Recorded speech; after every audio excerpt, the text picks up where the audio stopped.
Yo, what it is, we is back. We back. We ain't been back in a minute. Yeah, man. Feel good to be back, man. Make sure you hit that like button, man. Man, happy holidays to everybody, too, man. Happy holidays. You know, don't let stress you out. That's my advice to everybody watching and who everybody gonna watch on a replay. Do not allow the holidays to stress you out. You can only do what you can do. And if people not satisfied with what you can do, fuck them.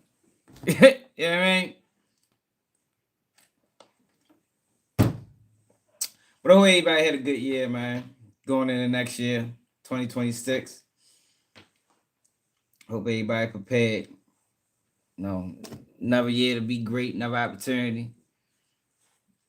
But make sure you hit that like button. Make sure you share the live. Make sure you hype the video. You want to support the platform, Cash App Baltimore Swag. And man, we rocking and rolling, man. Got Epstein, man. They say Donald Trump, this in paperwork, Jeffrey Epstein's brother is saying that Donald Trump is the one that put the hit on Epstein. I don't know how true it is. Maybe it was unfounded, but there was rumors and innuendos saying that Donald Trump is the one that laid down the gauntlet, dropped the hammer on him. This is coming from Jeffrey Epstein's brother, if you want to believe him. You understand? Shit. He might say anything, to be honest. Man, appreciate it, not for sale. You know how we do, right? Straight up, right? We rocking. We rocking.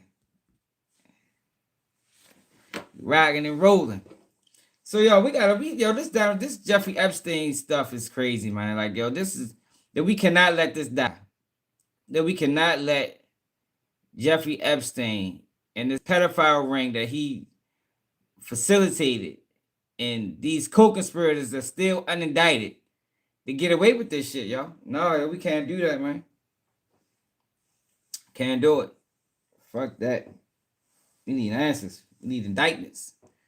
I mean, they indict everybody else. Like, why are these people different? People get indicted for the smallest things. Why is it that these people are being treated different? And if you listen to some of the things alleged, they did some of the worst things you can possibly imagine. I just read some paperwork where a little girl was referenced. And let me tell y'all something too, because I don't think people understand this. I learned this shit from the streets. There are people that's willing to sell their kids. It's not a game. It's not a conspiracy. It's real. I've ran across fiends that was trying to sell their daughter, yo. Now, me, I would never participate in no shit like that. I decline. You understand? But that's something that goes on in the underworld.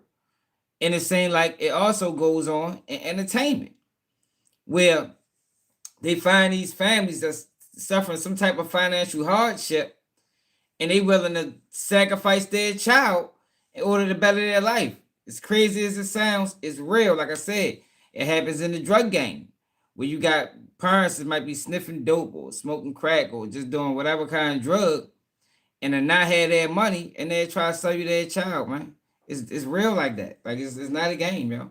Now, me, I always carry myself in the streets with a certain level of integrity and dignity. Yeah, I would never do that.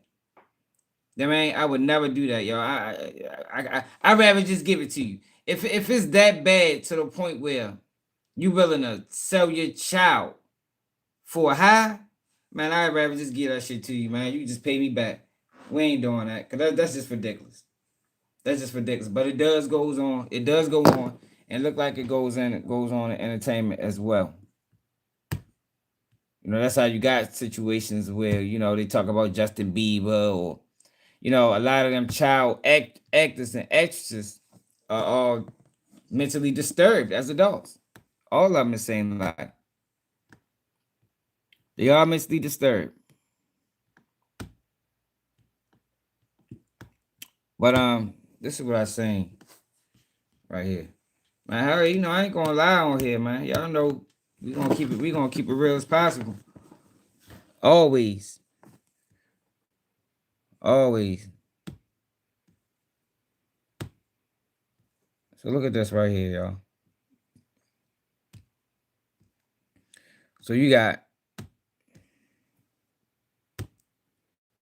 all these pictures of Donald Trump. Like I don't know if these are AI,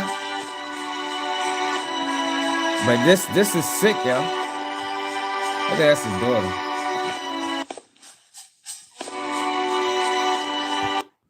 Like all these guys are sick. All of them.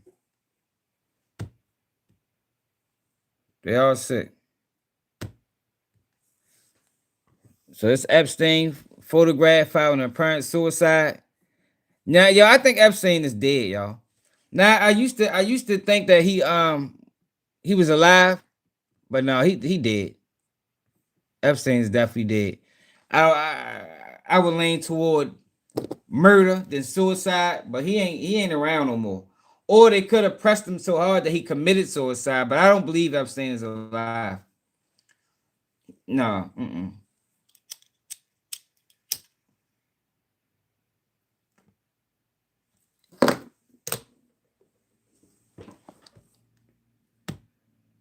look at this. Can y'all see this? Look at this. An account from a 6-year-old victim describing 6 to 8 year old victim described being driven by her father to what she referred to as a pedophile ring parties. She alleged she was tortured by Ghislaine Maxwell alongside Prince Andrews. 6 to 8 years old, y'all. And I told y'all, I ain't never show y'all to it. I'm just gonna pause it. It shouldn't be nothing wrong with this video. Well, everything is wrong with it, when you provide context. But just the visual of it, I should be able to show it on YouTube because there's nothing, kids in bathing suits. You know what I mean? Look at that, y'all. These are little children, man. Exclusive video, little girls working on Epstein Island. Like, this is disgusting work. If y'all, this is disgusting work. Celebrity world. ODM Slim, my motherfucking guy, man. What it do, pimping? That's my man ODM Slim, y'all. Make sure y'all follow my man, man. Man, ODM Slim been rocking for how long? How long we been rocking on Internet Slim? About 3 years, 4 years? It's been a long time.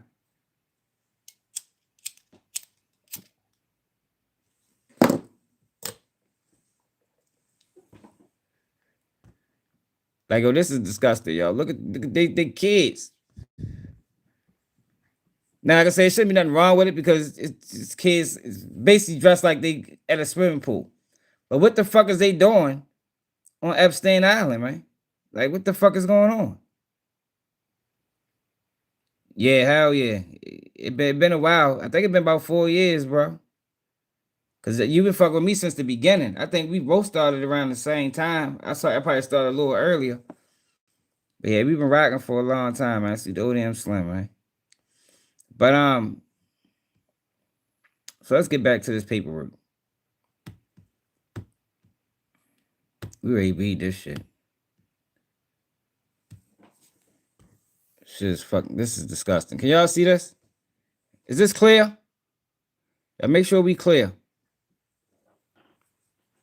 It say when I was 6 to 8 years old and living at blank in the UK, I was drugged at night and driven by my father blank to a pedophile ring parties. The main house I was taken to is located behind Thrope Green at the end of a private road. Hearst Farm Livery Stables is next door. In the driveway of his house, I was hit by a dark blue car with a personalized license plate ending in blank, driven by Prince Andrew. I was not taken to the hospital, but I suffered permanent injuries to my ribs, hip, and legs on the right side. The car's hooded figurine broke off in my hand on impact, and I later buried it at my home. What? The car figurine broke off. The car hood's figurine broke off in my hand on impact, and I later buried it near my home, so it could still be recovered as evidence. After I was hit by the car, I woke up to Prince Andrews. All this is redacted.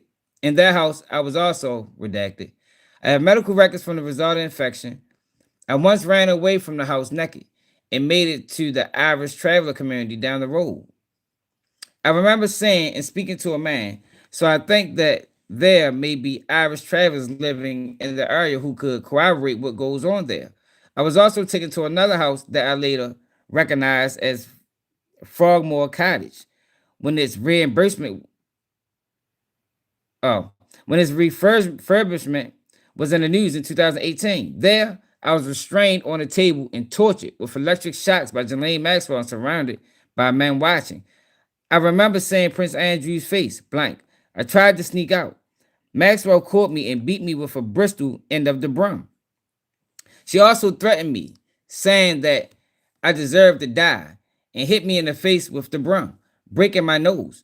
I was only taken to the hospital for the broken nose after a rugby match, so that the injury could be blamed on that. This is all disgusting work. Yo, what this say? An email indicating the Department of Justice has identified 10 alleged Epstein co-conspirators. The DOJ has not publicly named these individuals. Also, Epstein bail argument is due to the judge on Thursday. The actual bail hearing will be on Monday. Of the 10 co-conspirators, 3 have been located in Florida and served subpoenas. One in Boston, one in New York, and one in Connecticut, where were located and served. 4 of the 10 are outstanding, with attempts having been made. One is a wealthy businessman in Ohio. A lead is being sent to CV. The remaining 3 are currently out of pocket. The team, whatever, is flying out tonight, tomorrow to various locations in Florida to interview approximately 25 victims. Yo, this is crazy, yo. We have received approximately 45 calls, which we are all in process of vetting out. Let me know if you need anything else. So this was in 2019, July 9th. This is an email sent. So this lie that's being told. FBI report from an unnamed tipster who claimed they were raped by President Donald Trump.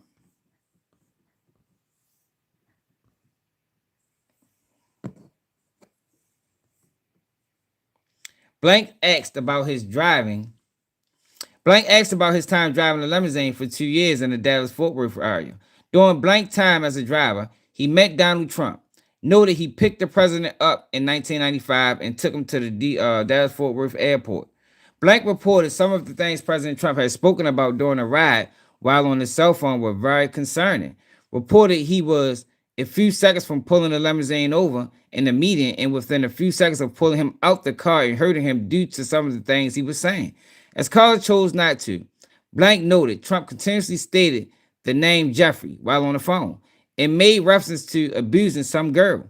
Blank was unaware who he was talking to, nor who he was referencing.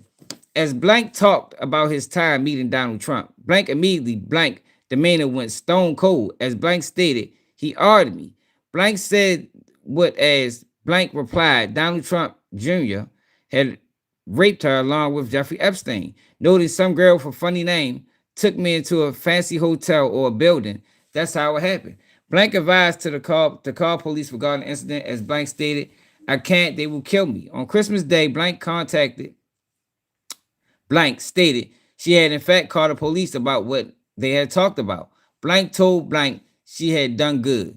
Blank did not hear from Blank until 1/10/2000. Blank reached out to the family, stating Blank was dead and noted she was found with her head blown off in Kiefer, Oklahoma, I guess. Whatever OK is. Officers on the scene and Blank stated there was no way it was a suicide. Coroner stated it was a suicide. Wow. Blank later stated Blank committed suicide because Blank had gotten cocaine from a Mexican drug cartel. Blank feels the murder is a cover-up for Ghislaine. The last contact with blank after blank posted this information on Facebook a couple weeks prior. Blank called yelling that he had put the family in danger. Blank explained blank had a third daughter named blank, date of birth. This is disgusting work, y'all. Like, it's crazy the amount of things they let you get away with when you're in the upper echelon of things.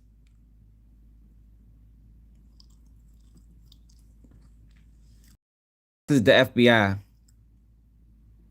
Some of the documents contain untrue and sensationalist claims made against President Trump that were submitted to the FBI right before the 2020 election. To be clear, the claims are unfounded and false, and if they had a shred of credibility, they would have been weaponized against President Trump already.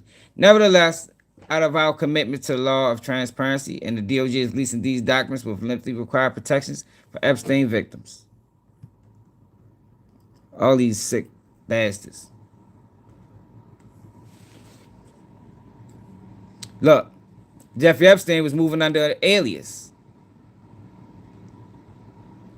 Robert Maurice.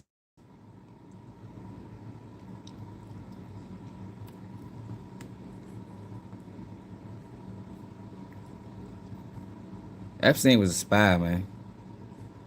What is this?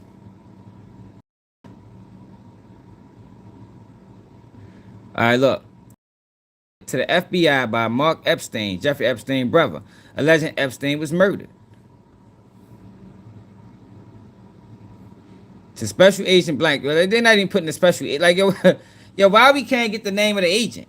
God damn, why did his name have to be redacted?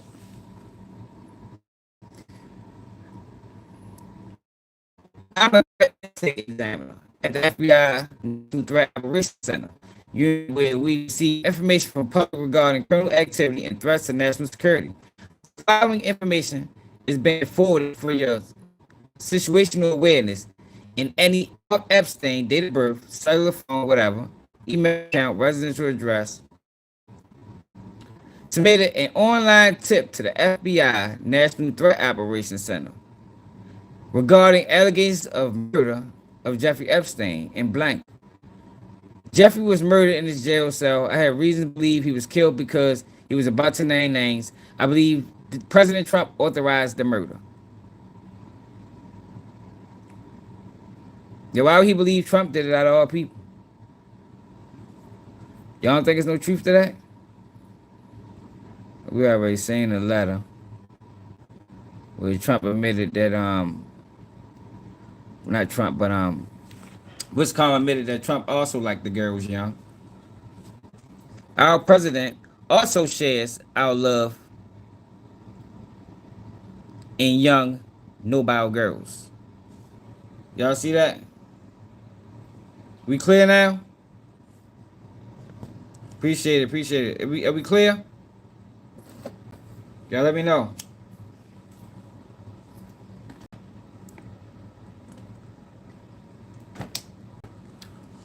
Alright. See, yo, my thing, right? Oh, your name, yo, when you play with dirty people, you're gonna get dirty. That's why you gotta stay away from people that got these type of allegations around their name, yo. Like, if you play in mud, you're gonna get dirty.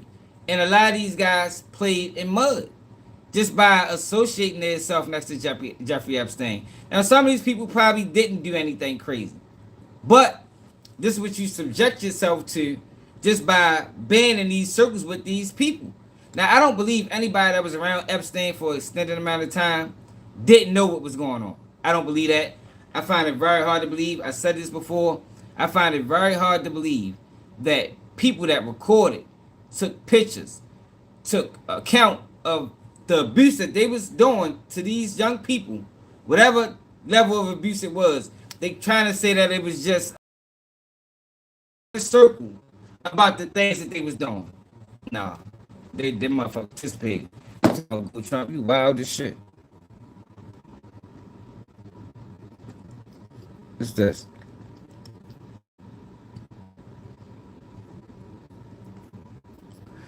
All right.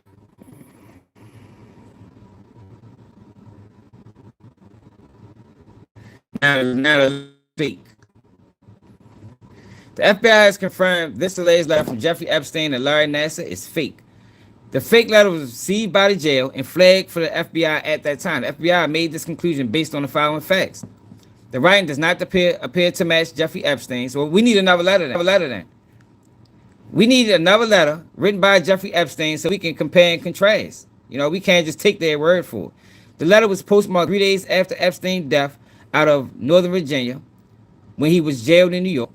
The return address did not list the jail where Epstein was held and did not include his inmate number, which is required for outgoing mail. This fake letter serves as a reminder that just because a document is released by the Department of Justice does not make the allegations or claims within these documents factual. Nevertheless, the DOJ will continue to release all material required by law. So what are they saying about this?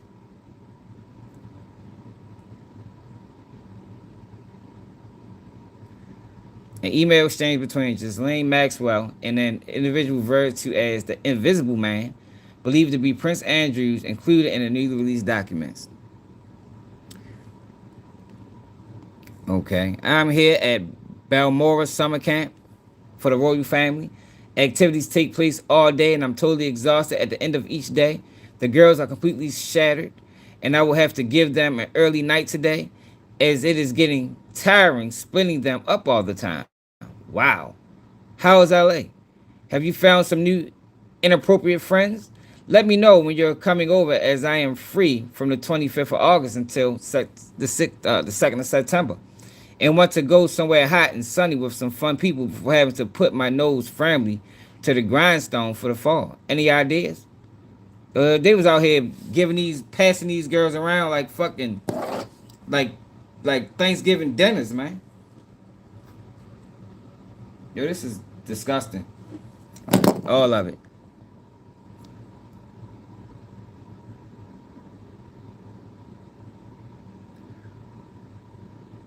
Damn, Steve Bannon, you had pictures of Epstein in your phone? The material was obtained on an investigation into the Build a Wall crowdfunding scam. Okay. Steve Bannon. Freaky ass, nasty ass motherfucker. Can y'all see this?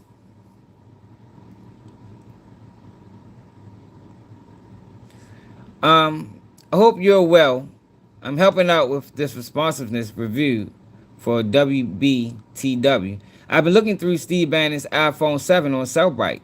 As I was going through the images from that phone, I found an image of Trump and Ghislaine Maxwell on Bannon's phone. See screenshot from Cellbrite attached. I discussed with Sonny, and we want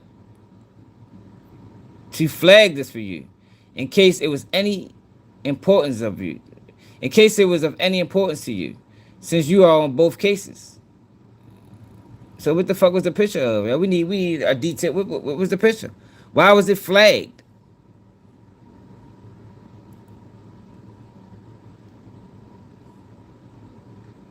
It had to have been something crazy. Oh, this shit redacted.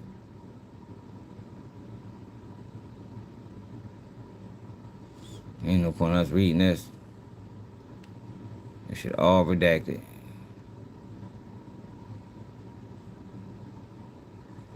Anticipating charges and investigative steps. They redacted the whole thing.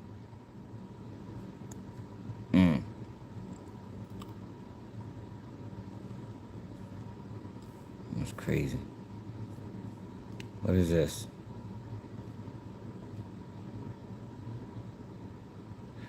A police report in which a taxi driver states he dropped off two girls aged 15 and 17 at Epstein home in 2004. Let's see what the taxi driver said. What's up, cuz? Can y'all see this? On August 10th, 2004, I received an intelligence report written by Officer Blank, indicating that he had been flagged down by a taxi cab driver who had just dropped off two unknown white females who appeared to be approximately 15 and 17 years of age at the residence of Epstein. The taxi cab driver stated that he picked up the females up in West Palm Beach while traveling to Epstein residence. He overheard the female discussing how much money they would make dating in Palm Beach and possibly drug use. Officer Blank drove by the why we can't get the officer name? God damn, why his name gotta be redacted? Officer Blank drove by the residence and observed two vehicles in the driveway. One registered to Epstein, a black Chevy, and a black Mercedes brand whatever license plate, which came back as no record found. Okay, so that shit wasn't even registered. Detective Blank will also complete a drive-by later in the evening and observed a white female enter a small red vehicle. This vehicle was registered to Blank. No further information regarding known criminal activity obtained. However, efforts will be made to comment trash pulls from Epstein residents in the near future. Or say he was going through his trash.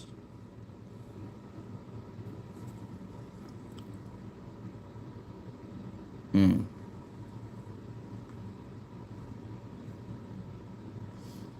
It seemed like they handled that real sloppily. Like that's all they did. A party held at Mar-a-Lago. Let's see what happened with this.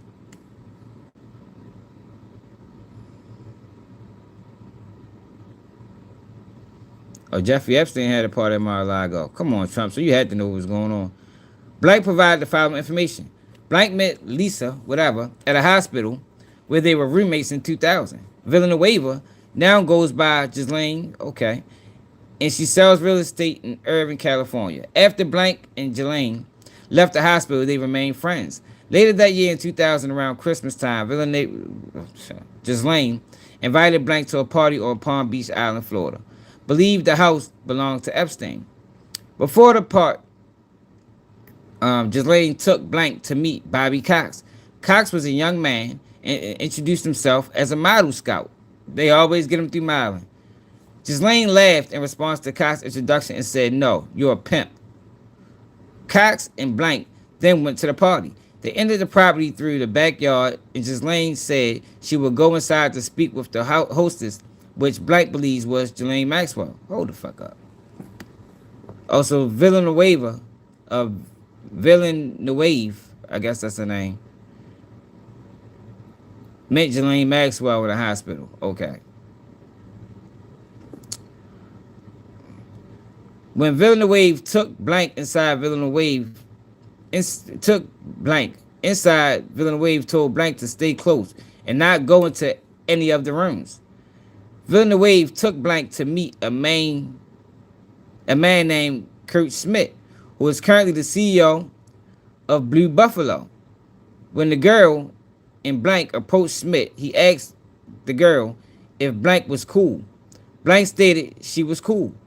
Villanueva said no, he means cool to have sex. Smith said no, he meant cocaine. Took Blank back inside, and someone told the party that Donald Trump had invited them all to the party at Mar-a-Lago. Blank told Villanueva she wanted to go, but Villanueva told Blank it wasn't that kind of party. It was for prostitutes.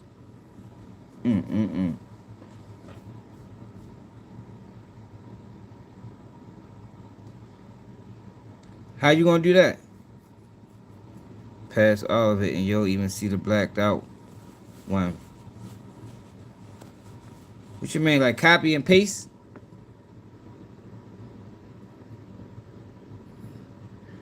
You said if you copy and paste, you'll see all of it? Is that true? Can copy and paste it. Not from here. Not from Instagram.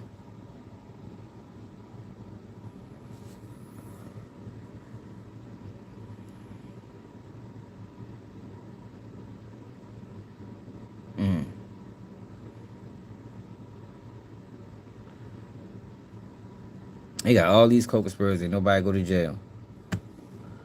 That's crazy. Let's check this out. Infamous Epstein files, as the government once again promised they were going to be releasing all of the documents during the month of December. This came after they received an infinite amount of backlash when they previously tried to brush it all off as things only stupid people cared about. The government finally seems to have succumbed to the pressure as they claim to have released 30,000 pages they had on the Epstein investigation. The moment the American people have been waiting for had finally arrived. At least they thought, as just like every other promise they made when it comes to Epstein, it was just another letdown. While there wasn't a smoking gun found in these Epstein files, it did reveal something very important. The true intentions behind the government now agreeing to release the Epstein files to begin with. By the end of this video, you will realize the biggest revelation of the files is why they chose to release them in the first place. Yeah, it Hey was. guys, I hope all is well. It was, Welcome man. back to The All these Truth people Is, where I pedophiles, drop man. new videos exposing the truth weekly. They are pedophiles. Let's get right into it. Earlier this year, the Trump administration shocked the world when out of nowhere, they revealed they were no longer going to be releasing the Epstein files. They told the American people they had completed their investigation into Epstein's organization and found nothing. They promised that their investigation didn't uncover any known accomplices who committed any crimes with Epstein, ensuring Epstein and Maxwell were the only two who committed any crimes. No, that ain't Even true. though they had previously accused Epstein of running a trafficking organization where he provided young girls to his rich and powerful friends. So the fact that the FBI was basically claiming they found no others besides Epstein who committed crimes just didn't make sense to anyone. When the American people refused to believe this obvious cover-up lie, Trump himself started telling the American people that the Epstein files were boring and that only stupid people cared about them. He insisted his supporters drop the issue and trust him. But I don't understand why the Jeffrey Epstein case would be of interest to anybody. It's pretty boring stuff. It's sordid, but it's boring. And I don't understand why it keeps going.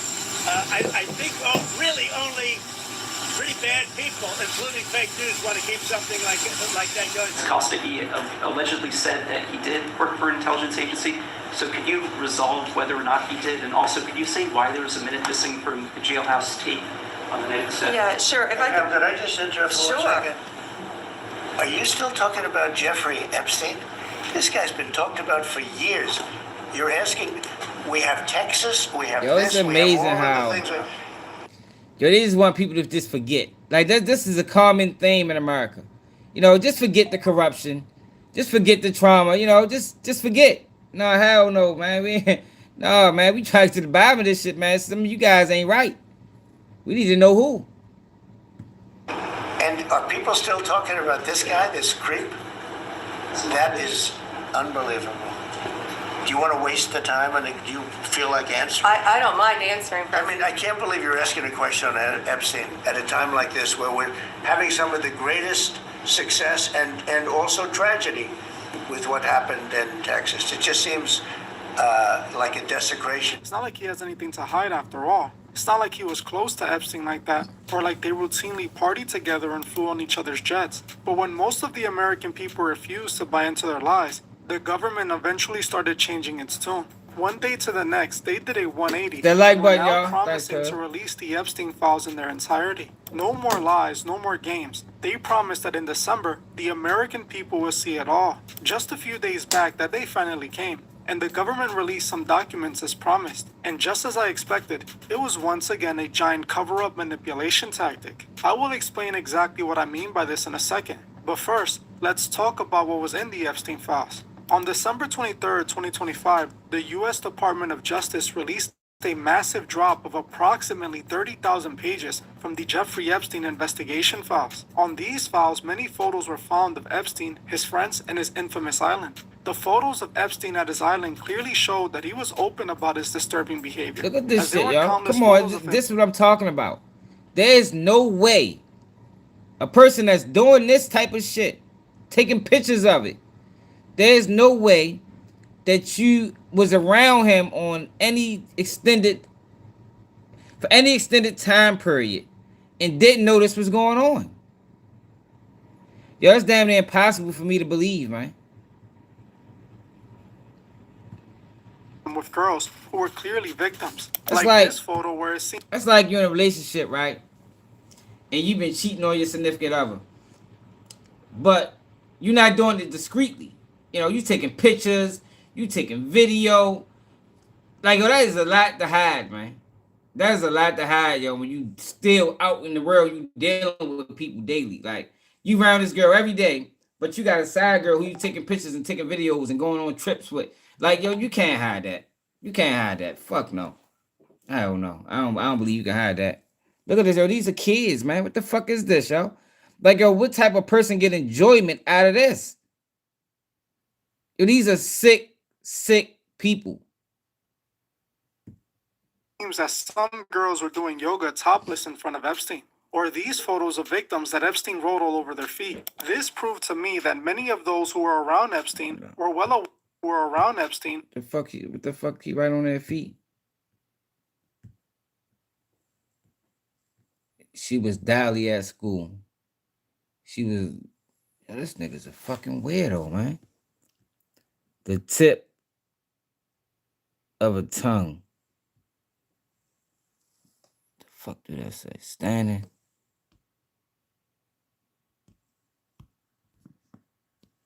Can they see that shit? These people disgusting. That's some sick shit, man. Over their feet. This proved to me that many of those who were around Epstein were well aware of his behavior. While many documents remain heavily redacted, Epstein's connection to powerful figures, big political figures, and many others having a great time with Epstein. We saw the obvious people like Bill Clinton, who was pictured with Epstein and Maxwell several times, including at a dinner with Mick Jagger. He was also seen pictured in a hot tub with a redacted woman and in a swimming pool with Maxwell. In both photos, he's looking quite guilty. Another expected face, Prince Andrew, was also seen lying across the laps of 5 people, with Maxwell standing behind them. We also saw plenty of photos of Trump, Epstein, and Maxwell together. The files also revealed that Donald Trump traveled on Epstein's private jet at least 8 times between 1993 and 1996, significantly more than previously reported. Records include a 1993 flight where Trump and Epstein were the only passengers on the plane. Maxwell was also repeatedly present on at least 4 of these flights with Trump. Bill Gates was also seen in many photos. At least 2 of them depict Gates standing next to unidentified. No, he's a fucking weirdo. Look, he just look weird. Everything about him screams weirdo. Weird ass motherfucker. Where he been at anyway? Like, yo, he was very vocal during the pandemic. Did y'all notice it seemed like most people that was voiceless now? Like, where he going? Bill Gates. Where's Dr. Fauci? Where are these people that was pushing this shit on everybody for 2 years? It's like now they just disappeared. Like we never hear about them. Is Bill Gates still living?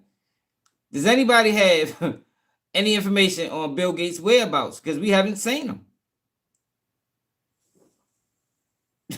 For real, yo, like where the fuck they go at, yo?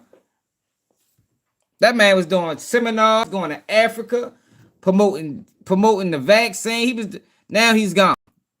Vanished, face of the earth. Women whose faces have been blackened or blurred. We also saw the same celebrities we have heard mentioned many times before. People like Chris Tucker, Michael Jackson, and Woody Allen have all been seen pictured with Epstein in a new drop. While all of these people were previously linked to Epstein, this time they released photos showing these celebrities together, providing more evidence that they were likely his. Now look, Chris Tucker was questioned about that a while ago.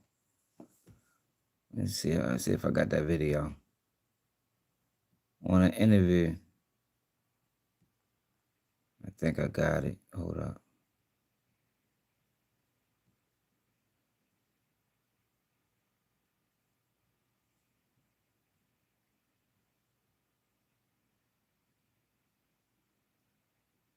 Do I got it?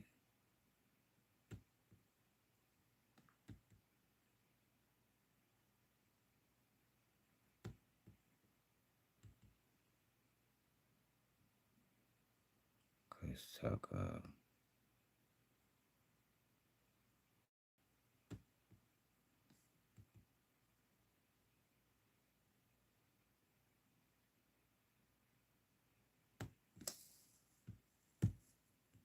As you all know, the files have been released in some.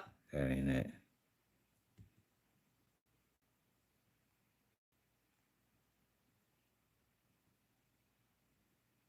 Did y'all see the video when the D was questioning Chris Tucker? We probably can find it. Hold up.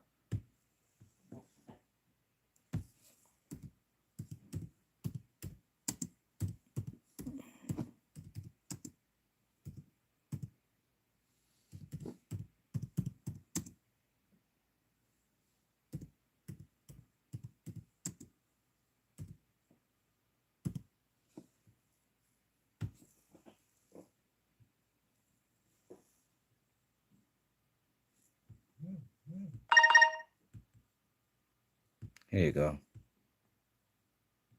It's 4 years ago. Y'all remember this?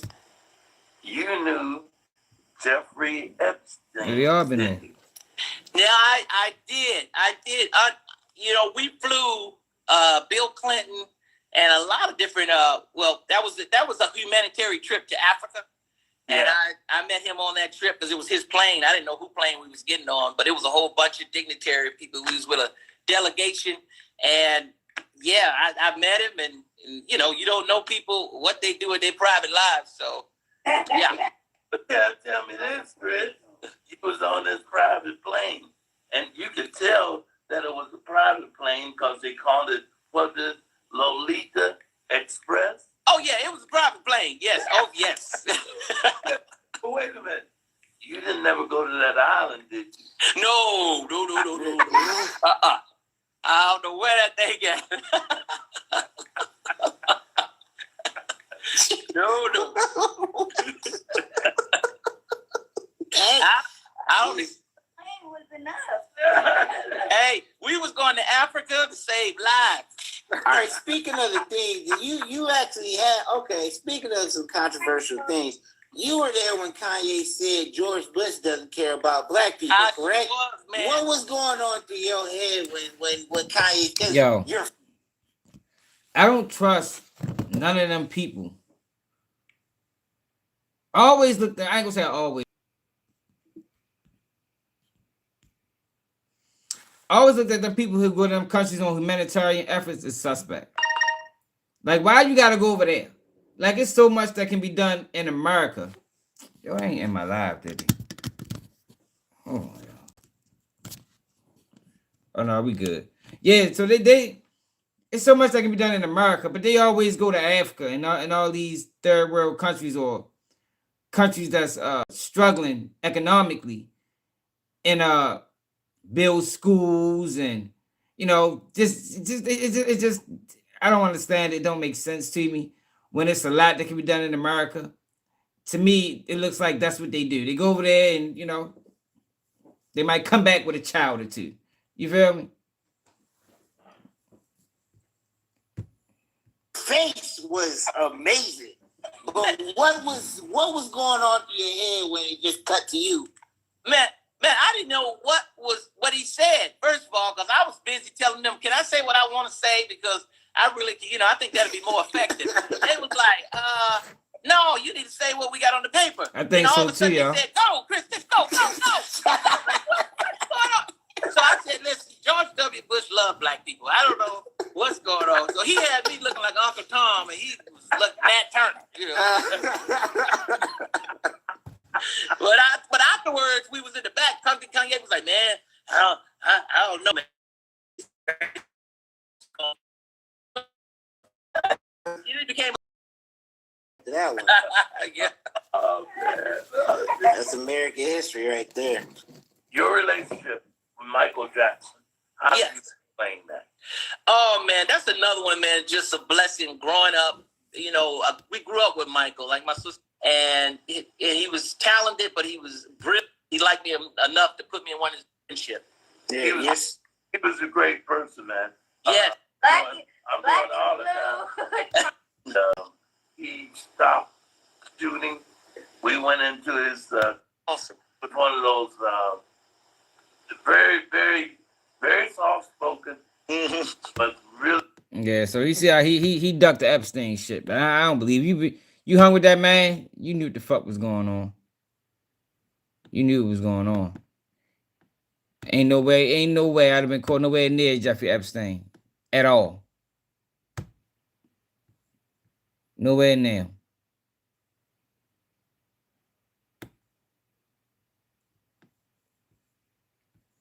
His accomplices as well. The only problem with all of this is that the alleged victims have all been blurred out completely. Every single photo has people's faces and names redacted. They say it's to protect the victims, but aren't all these people seen in photos innocent, meaning none of these people would have been victims? I thought the FBI said there were no accomplices, meaning none of these politicians and celebrities committed any crimes. If they didn't commit any crimes as they say, then none of these people should be considered victims, right? So why are they redacting them?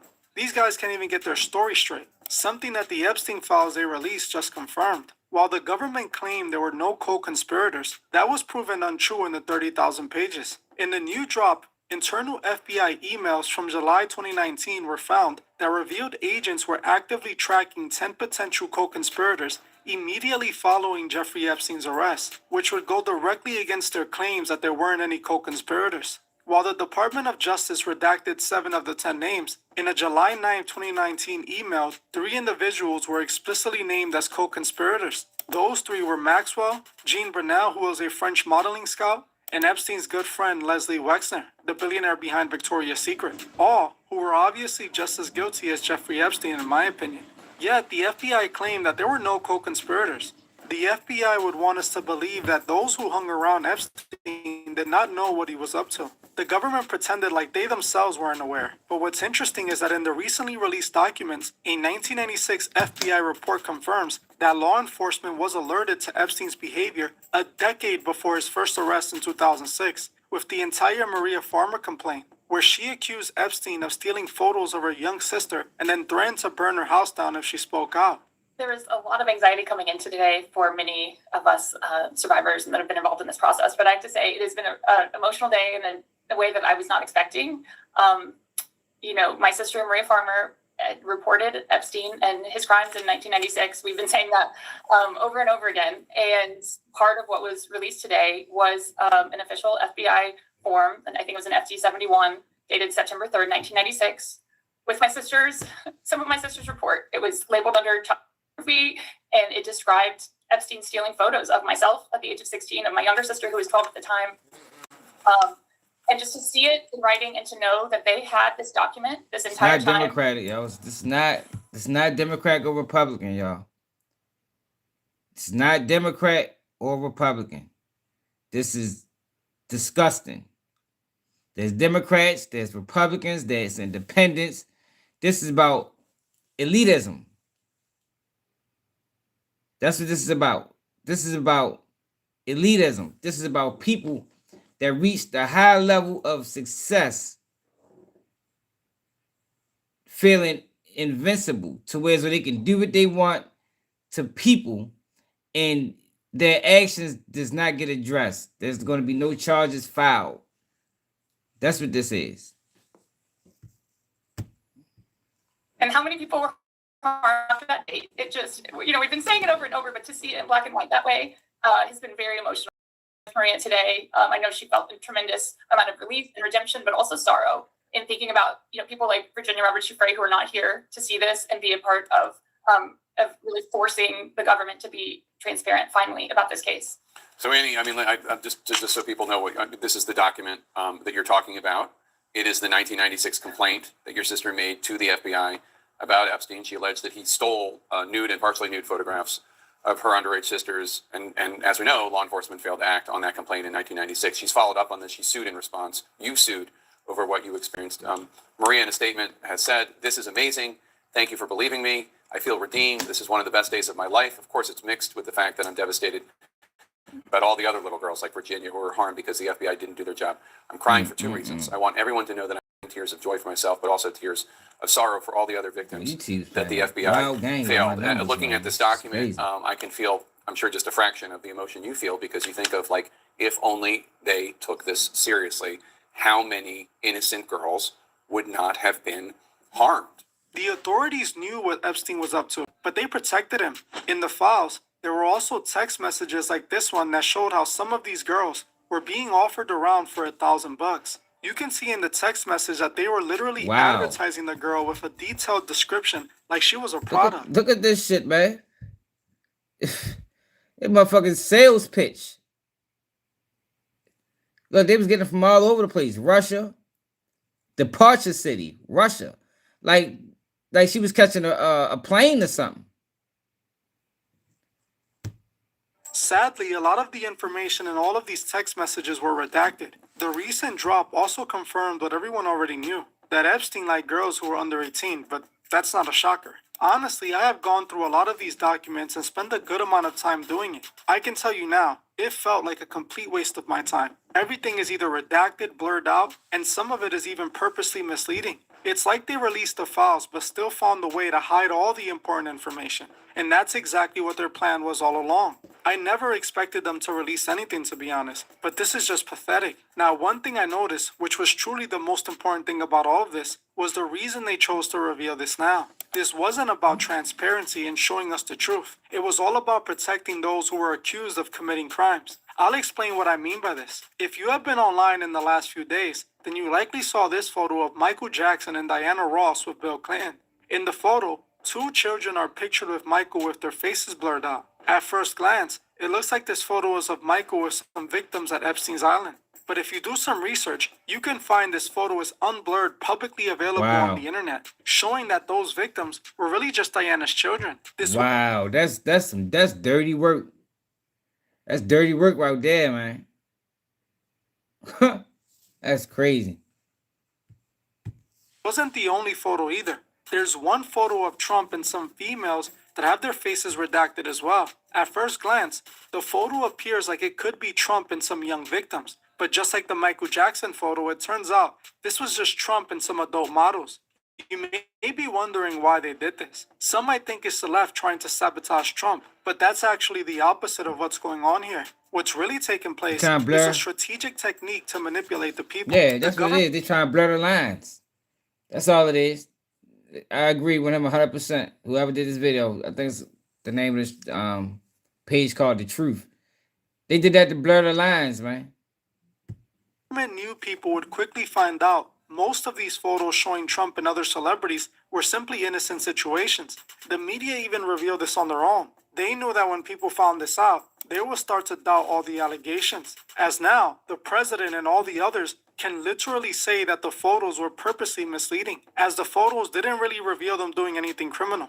Now it looks like they were trying to make the president look bad to ruin his reputation. When people see this, they will once again assume Trump is innocent and had no criminal relationship with Epstein. Same thing with these celebrities as well. People will defend Trump and these celebrities as they didn't see them doing anything criminal in these photos. In fact, now they're going to further believe Trump is being targeted because it appears they try to mislead the people with these redacted photos. They are once again playing the American people. This entire thing was a massive bailout. I promise you, they were never going to reveal anything we didn't know. This alone should let you know they are all likely guilty and all did some really evil things with Epstein. Now, they are trying every technique to brush this under the rug. I promise they will never release the full documents because they can't. They will be exposed. The Abercrombie case disappeared. Like, how did they get locked up right after Diddy? Diddy then got tried, convicted, sent to prison, and we haven't heard nothing about Abercrombie and Fitch. It was 3 guys arrested. One of the guys, we know, they sent them to a fucking mental institution for 6 months. That's his punishment. But what happened to the other guys? The Abercrombie and Fitch situation was a play. It was a play to show, look, we're being fair. So they didn't want the world to recognize that y'all just attacking Diddy. So we got to grab him too, just to make it seem like we're doing our job in this Diddy situation. It's not just a slander campaign. That's what Abercrombie and Fitch case was. That's all it was. It was a ruse. Themselves if they do, which they would never do. Before you joined the FBI, you railed against it for covering up Jeffrey Epstein's trafficking ring. Let me refresh your memory with this clip. Why does the FBI protect the president and FBI director each had complete authority to release Epstein's client list? You said Epstein's black book is under the, quote, direct control of the director of the FBI. Look at this clip. This is way off the topic, but yeah, but we're not going to do that though. 1, 2, 3. These people knew, man. If you hung with Epstein for an extended amount of time, you knew. Even if you ain't participate, you knew, and that's just as bad as participation. Yeah, when you talking about child trafficking and the abuse of minors, that's not something that you can just turn a blind eye to. If you turn a blind eye to that, to me, you complicit. If you know a child is being trafficked or a child is being physically abused by an adult, and you say nothing, sexually abused at that, and you say nothing, you just as bad as the person doing it, man. We can't separate the two. Jeffrey Epstein Black Book? Black Book. FBI. But who? That is, I mean, there's... that's under direct control of the director of the FBI. All right, so you were sworn in as director more than 200 days ago. Now the Black Book is under your direct control. So why haven't you released the names of Epstein's co-conspirators? The Rolodex, which is what everybody colloquially refers to as the Black Book, has been released. Oh, no, you're talking about what the journalist got 5 years ago? No, that's not what we're talking about. We're talking about what you were talking about there. That's the Black exactly Book what under I'm the talking direct control of the FBI director. We have released more Now, material. this is just another ruse. Cause nobody wants the shit released, not even him, whoever the fuck he is. I mean, this is just this is like a Doug and Pony show, where they making it seem like, you know, we pressing them, we really want this information. But no, they don't. Nobody wants this information to come out. Not none of these people. It might expose either them or their constituents.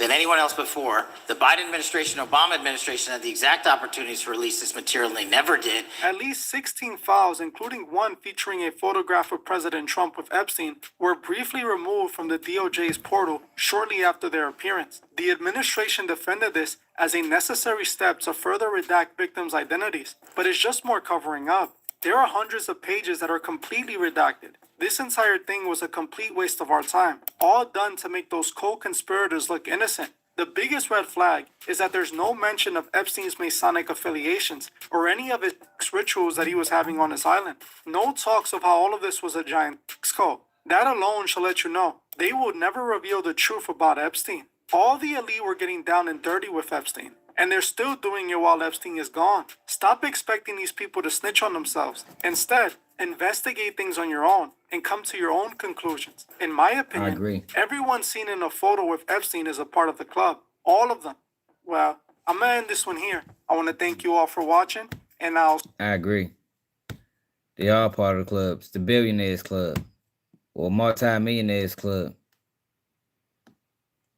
Club that I wouldn't want nothing to do with. They can have that shit.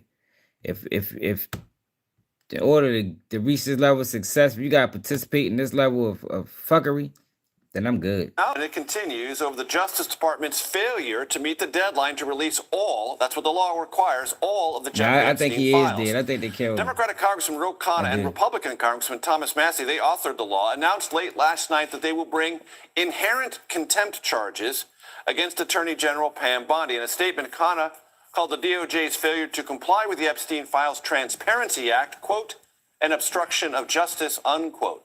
CBS News Department of Justice reporter Jake Rosen joins me now. Jake, walk me through what this means that the two lawmakers are trying to set in motion and what it might mean for the Attorney General, if anything. Well, what it might mean, Major, is a potential $5,000 a day fine after a 30-day grace period. Our audience will remember on the 19th of this month is when these Epstein files were due in full to be delivered to the American people in some kind of searchable format. That has not happened. We've seen a trickle come out even as early as overnight. Hit the like button, y'all. That's why we ain't getting no people in here, y'all. Hit the like button. The Department of Justice has said these Subscribe to filings the channel if and you're these new. drops of documents are going to continue as attorneys continue to sort through them, redact sensitive information, and then release them. But again, the language of the law was very clear, which is what Ro Khanna and Thomas Massie have pointed to, which is that these files should have come out on the 19th in full. What this would mean is potentially a $5,000 a day fine, if not potentially moving further to hold Attorney General Bondi and potentially Deputy Attorney General Blanche in contempt of Congress. That being said, Major, Khanna said on a media appearance earlier this week that this really is not about those two. It's about President Trump and holding these powerful men who were associated with Jeffrey Epstein accountable. As you know, there are a number of documents potentially relating to co-conspirators who were never indicted that he wants to see released. And he said that that's really what this is about, forcing information that has not yet been out before this 30-day grace period. He's willing to give these members of the Department of Justice out. Jake, picking up on that thread, in his statement, Congressman Khanna specifically referenced the newest batch of files that contained information that contradicted things FBI Director Kash Patel had previously testified about. Are there any potential ramifications there? Well, it's really difficult to hold the FBI and Department of Justice in any kind of accountability measure, Major, because the eventual enforcer of that is themselves, or if not, the executive branch. But FBI Director Kash Patel did say, testifying before Congress, that there was no evidence that Jeffrey Epstein trafficked women to other potential unindicted co-conspirators. What we do know is that there were internal documents not released yet, but referred to in emails that have been released, citing potentially 10 unindicted co-conspirators who we did not know about. We do not have full names of these men or potentially women yet, but that's the information that they want out. Again, it would be very hard to hold Kash Patel accountable for this, but as we kind of have seen this machination, these slow dribbles come out, that's really what we're looking forward to. And whether the Department of Justice, which said they're actively investigating any kind of potential fallout of this, could potentially go after and potentially prosecute these people if they choose to do so when these documents. And see, this thing too, y'all, when it comes down to the victims, you know, because a lot of people question, because it's still victims that's still alive. But I think all of them settled lawsuits and they probably got them on like a gag order. So just like we watching, they watching too. And it's fucked up because they probably can't speak on it based off of whatever lawsuit that they settled with these people. Public interest is large, and there may be public pressure brought to bear on more accountability, more transparency. Jake Rosen. Some sick motherfuckers, man.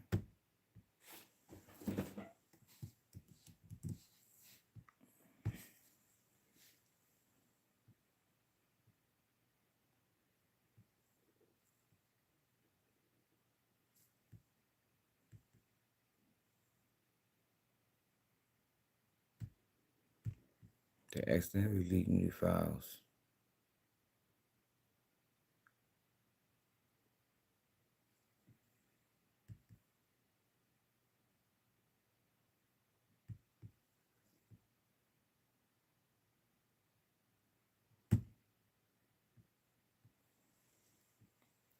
We ready to switch to Durk after this. Durk just filed a new motion. Welcome back to the Takeout. This very busy news day in the last 5 minutes got even busier. I'll explain more about that in a second. But what kept us originally busy today was the production of a large number, though not all, of the Epstein files. We have a team of producers and reporters looking through those documents right now. One of them, CBS News Department of Justice reporter Jake Rosen, who joins me now here. Jake, it's been about a half an hour since we started the show. I know we're going through this bit by bit. What is new in the last half hour? So we just confirmed that Deputy Attorney General Todd Blanche sent a letter to all members of Congress, giving them a layout of what the Department of Justice is delivering today to the American people and to reporters who obviously are coming through this as we speak, upstairs throughout our whole network.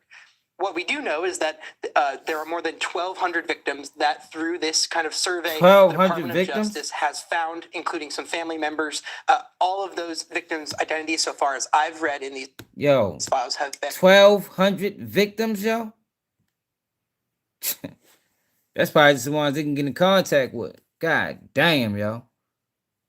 Identified and redacted, but we do know is that's a preliminary number that they say that they have found so far. And let me stop you right there because that's a new number, 1,200.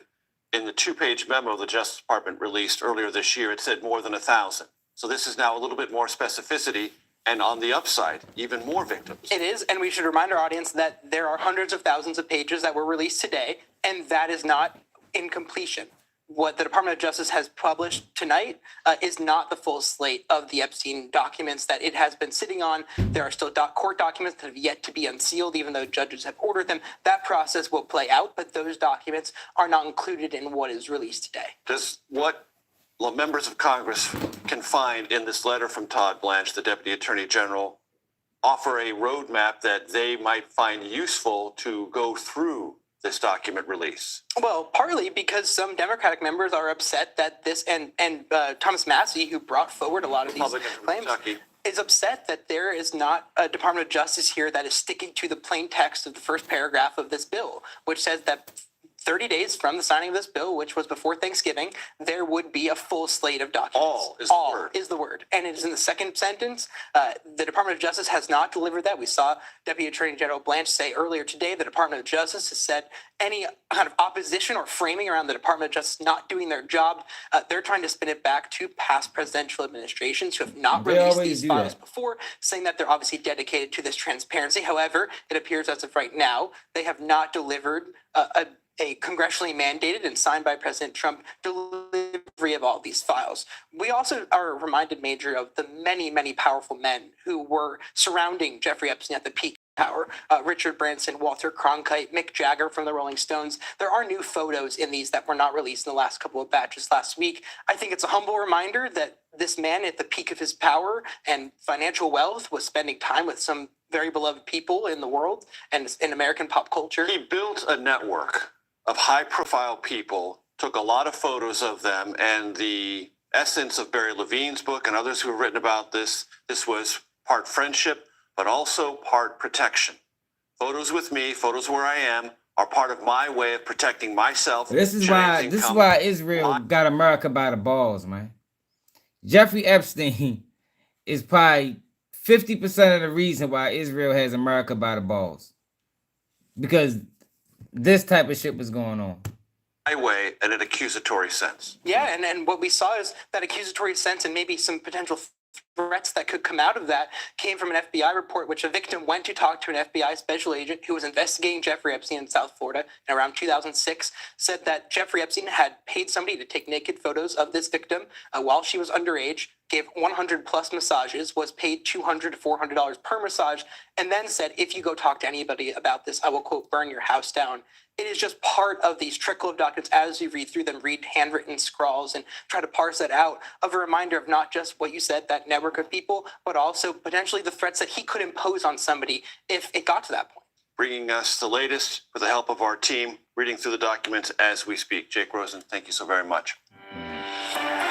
We are following breaking news at this hour about the batch of Epstein files released by the Justice Department earlier today. There are thousands of documents that our CBS News team is combing through. In the release, photos of Bill Clinton, and some of them show him together with Epstein. Another shows Clinton in a hot tub with another person whose face is not shown. This is just a small selection of photos included in this vast trove of records like printed documents, transcripts, photos, audio recordings, and video. We have team coverage on this with CBS legal reporter Katrina Kaufman and CBS News reporter Erica Brown. Let's begin with Erica. So Erica, we've only had these documents for a few hours. So what are we seeing in the early stages? Well, Juliet, in this early tranche, of documents released by the Justice Department, we see materials in the form of videos, as you noted there, recordings, transcripts, even court records, some of those records dating back more than a decade and were related to multiple investigations into convicted sex offender Jeffrey Epstein and related to multiple agencies, including the FBI and the Bureau of Prisons. This initial release also included disclosures from the Department of Justice and from the House Oversight Committee, but some of this material was already in the public domain, and that is sparking some backlash, particularly from Democratic lawmakers. Some of that material already out there included a surveillance video of the Manhattan jail where Epstein was found dead, and earlier testimony from Ghislaine Maxwell. Also, some of that material was very heavily redacted, which some lawmakers say was much heavier redacted than anticipated, which is also sparking some backlash. But as you noted, there are a few materials that were released that are new, including photos of former President Bill Clinton, photographed with Epstein, photographed in a pool, photographed in a hot tub with an unidentified person, as well as photos of ex-Prince Andrew photographed with women, and testimony from someone who suggested that supermodel Naomi Campbell had visited the Virgin Islands with an Epstein associate. Now, Campbell has previously denied any wrongdoing and any connection to Epstein's crimes. Juliet? All right, Erica Brown. Erica, thank you. I want to bring in CBS News legal reporter Katrina Kaufman. We've been talking about a lot of redactions in these files. So what are we learning about the process behind this release? So Deputy Attorney General Todd Blanche released a letter. In it, he said that there is a team of 200 attorneys who are poring over these files, and he said of them, there are 25 who are dedicated to ensuring that victims' personal information is being redacted. You know, the way that we're supposed to know why these redactions are happening is they are supposed to provide a written explanation. They do have a couple weeks to do that, though.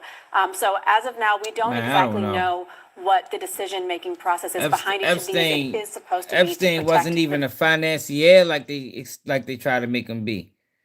Epstein was a fucking spy, man. That's what he was. That's all he was. He's a spy. The people that done business with Epstein all questioned him. Like, how the fuck? They said he was stupid.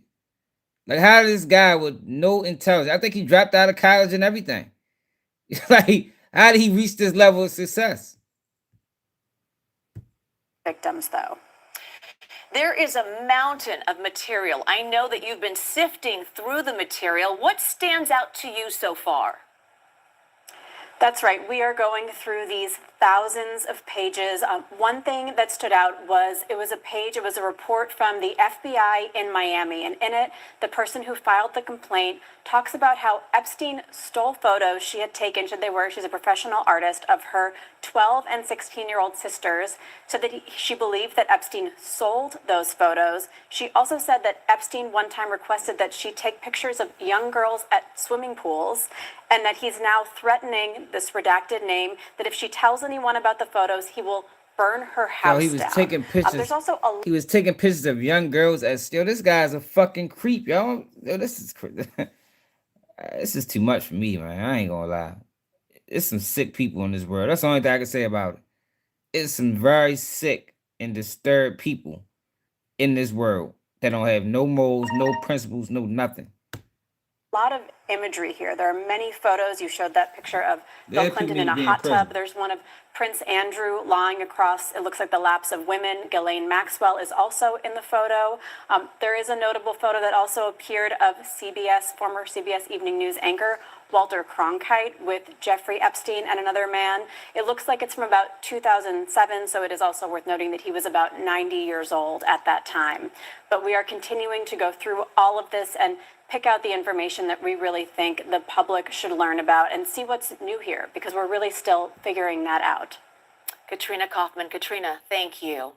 At least 15 newly released Epstein files have been removed from the website of the Justice Department. CBS News downloaded the complete list of documents when they were released Friday and compared those to what was available Saturday.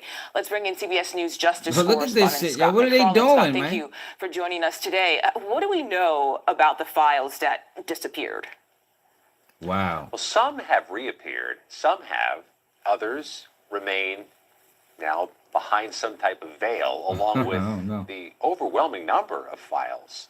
The fuck is he total doing? Files. We have just a fraction right now of what is believed to exist, and the fact that only a fraction have been released, that some have been taken back down, that so many have been redacted prodigiously, has raised questions about process here. The federal law under which these files were released called for a full file release by a date certain, December 19th, which was Friday.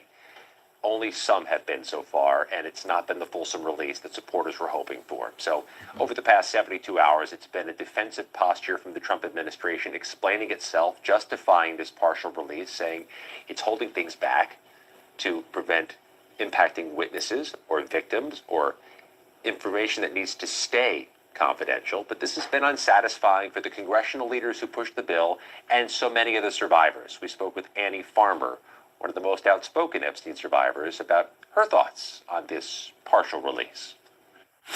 I think we have all prepared ourselves for what redactions might look like, and that they could be used to continue to protect predators and protect other people in power. So the timing for the release of other records, potentially hundreds of thousands of further files, is unclear. But this is crystal clear right here. If there was a hope of turning the page on the Epstein controversy by releasing some of the files, no page has been turned and no fire has been extinguished. Can't let them get away with this shit, man. We cannot allow them to do this. I mean, they keep trickling release all the files unredacted. That's the only thing need to be redacted is the children. That's it. They're the only names that need to be taken out, man. It's the children. Any grown up, man, you know the fuck these people is, man. Let us decide who right and who wrong. Let us decide, what's relevant and what's not relevant. I think people can do that. I think we got enough sense to be able to do that on our own. Like, we don't need them to dictate what's relevant and what's not. Also facing increased criticism about his handling of the Epstein files, especially from some members of Congress. What are you hearing so far from them?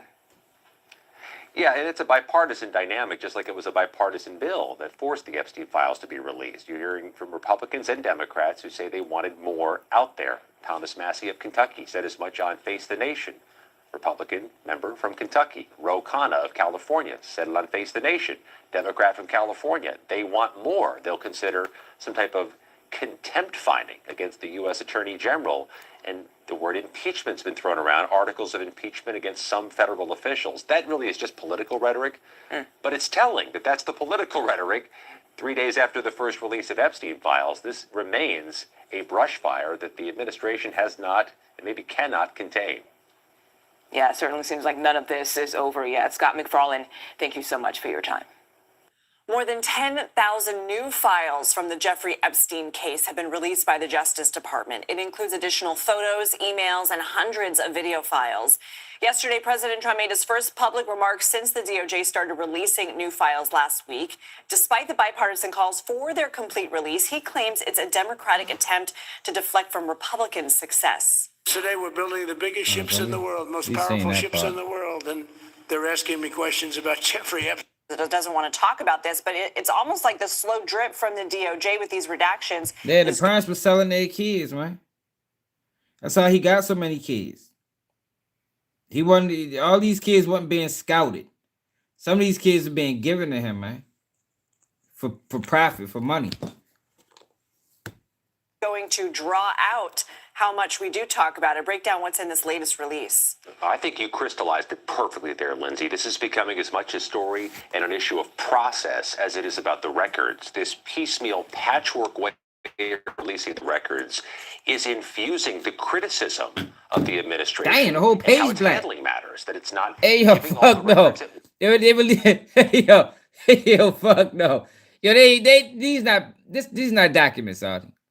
Yo, there is no way that these pages was released like this. Hell no, yo, I refuse to believe it. Yo, this is disrespectful to all Americans. Yo, we pay taxes. We pay for transparency. They did not release this. Maybe that's just an example. I wouldn't have jumped on a ledge and say maybe this is just an example. I don't think they would disrespect us to this capacity. Yo, what the fuck, yo? Once, as it was required to do under the federal law. This latest batch that What's came up, out Bob? overnight while so many of us were sleeping includes thousands of files, but this group includes an awful lot of references to Trump in the paperwork, including a What's up, 2020 Tom? email sent by the Department of Justice in which a attorney at the agency was telling colleagues or a colleague that Trump's name shows up in the Epstein flight manifest a lot in the 1990s, at least 8 different times. There's also a subpoena that was issued to Mar-a-Lago in 2021 in connection with the Ghislaine Maxwell investigation. Other references to Trump and to Mar-a-Lago in some of the new records. None indicates or alleges any wrongdoing, but there were so many Trump references, the Department of Justice saw fit a few minutes ago, Lindsay, to issue a statement saying that there are many, quote, sensationalistic, unfounded claims about Trump in these records, and that those would have been weaponized previously if there was any wrongdoing. You don't see the Department of Justice issued these types of statements through history where they are giving... Came out, right? That's right. Bill Clinton's Mo. spokesperson issued a statement over the past 24 hours saying he's got nothing to hide. There's no wrongdoing. Release it all the way you're supposed to under the federal law at the Trump And Department. he only saying that because he know they're not going to do it. You know, it's easy to say when you know that's not what's going to happen. I mean, it's like telling a motherfucker to pull up and they're fucking 2 cities away. You know they ain't coming. You know, it just sound good to say. It's like beef with somebody online and be like, man, where the fuck you at? I'm ready to come get you. Knowing good and goddamn well you ain't going nowhere. You don't even know where he at. That's all Bill Clinton did. Release all the files. Yeah, of course, Bill. Of course, tell that Danny, but of course you want all the files released, Bill. Sure you do. You know they ain't doing that shit. Larger, greater picture reaction in Washington. You have this unique coalition that has formed here, Lindsay, of both parties that have been pushing for these records to get released. And you've heard criticism from both parties about the way this is being executed. Ro Khanna, the California Democrat who was the lead sponsor of the legislation in the first place, I asked him yesterday what he intends to do if he thinks his legislation is being defied. We will file in January inherent contempt. What does that mean? Pam Bondi would be fined every day after a 30-day grace period that she doesn't release the documents. Damn. Well, we announced that Sunday morning. Right after that, the Justice Department Every started day? unredacting some of the documents. They're now saying they're going to release more documents. I really don't want to go after Pam Bondi. My interest is getting the documents out. So if that has spurred them to getting more documents out, I hope that's the case. But what they can be rest assured of is that we are not going to quit until justice is done. We reached out to the White House for comment, haven't heard back just yet. We expect, though, that there's going to be an awful lot of comment as this day goes on from survivors, from other members of Congress, and other stakeholders in this investigation. Scott, Lindsay. do we know who would fit the bill for that fine? Would it be taxpayers? Man, I don't know. He don't get no credit for that. You think he deserves credit for that? Yo, he knows they're not doing it. He knows they're not, he don't get no credit for that. He knows, like I said, it's like telling somebody to pull up, they ain't coming. Like, do you get credit for that? Where you at on Ray Cut? Like, you don't get credit for that. He's just talking. That's just rhetoric. He knows they're not releasing it. So he can say anything. He can say, I ain't never did nothing crazy. I'm not even on no more pages. But we'll never know because it's going to be redacted whenever they do release it. So, no, he don't get credit for that. Nope, not at all. It just sounds good. And we got to stop falling victim to word salad. A lot of these politicians are just good with words. They're good at spinning. They're good at making it sound good. No, but he don't get no credit for that.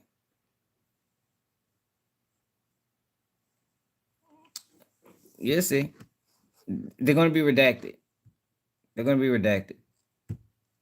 It'd be a personal fine against members of the administration, but the reality of that happening seems a little bit like fan fiction right now. Okay, we always appreciate the reality check from you, Scott. It's not happening, man. But Nobody first, the believes it. CBS News team is hard at work today combing through more than 10,000 materials released from the Epstein files just hours ago.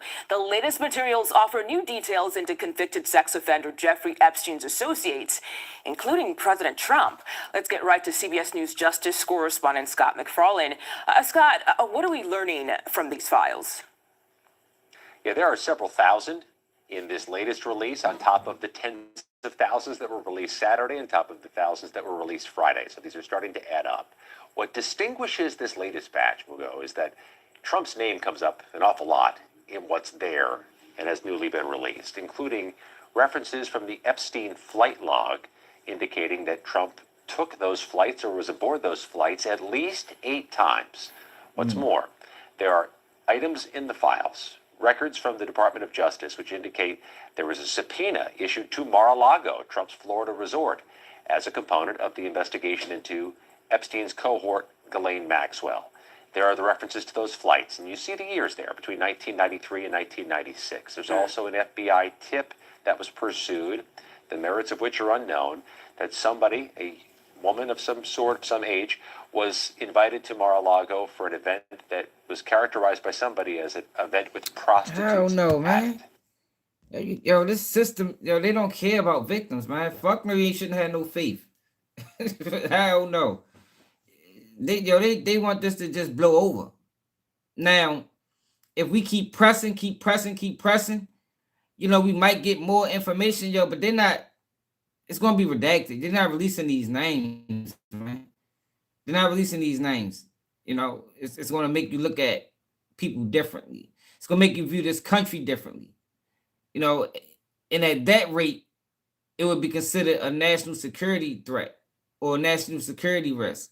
So, no, they're not. You shouldn't have no faith in it at all. These are somewhat scattered based on what we've seen so far. Yeah, but I just was talking about the victims. A lot of these victims, They just said it was over 1,200 victims. A lot of these victims filed lawsuits, behind closed doors. And everybody knows when you file and win a lawsuit, you can't speak on it no more. Yeah, it's a lot. They probably watching just like we watching and discuss. Yeah, man.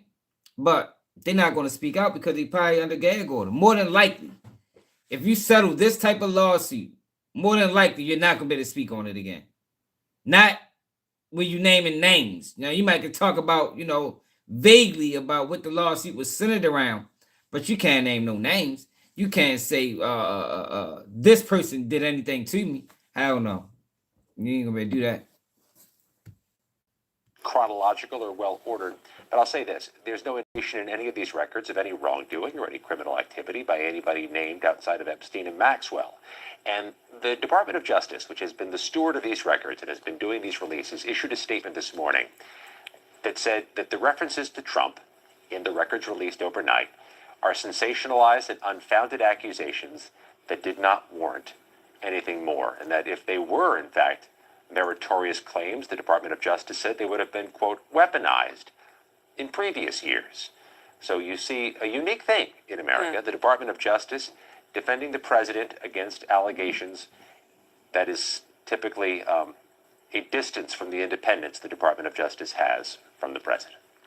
And Scott, the question here is what could come next in all of this? Obviously, we're talking about thousands of files. The president saying mentioned multiple times, but it does seem like the Trump administration, or at least the Justice Department, is saying, hey, this is not a big deal at all. But on the other hand, there are lots of people who wanted to see these files released, right? It is the law that they all be released. There was an almost unanimous vote in Congress for the full Epstein file released by the Department of Justice by December 19th. Obviously, we're beyond December 19th. It's been a few days since that deadline. And the release of these files is ongoing and will continue over the coming weeks. And there's a projection of hundreds of thousands more files and pages to be released in the coming weeks. No date certain, and certainly no surety as to what type of content's going to be in the next batch. But read into that what you will. The Department of Justice says it's being judicious and slower with this because they want to protect the identities of any victims or information that must stay secret. Critics of this slow, piecemeal rollout of files argue it violates the law, which required the full release by December 19th, that the Department of Justice could have done the prep work before the 19th. And what's more, Mugo, the survivors with whom we're speaking say they're being caught flat-footed here. They don't know what's coming next or when it's coming, and some of these records may individually impact them. Yeah, it's so important to not forget the survivors and all. Scott McFarlane, thank you so much for your time today. I agree. It is unacceptable, but this is, this is what we got. I mean, this is America. This is the government that we have. This shit is crazy. But we ready to switch gears to hip hop. Been a lot going on in the world of hip hop that we haven't covered.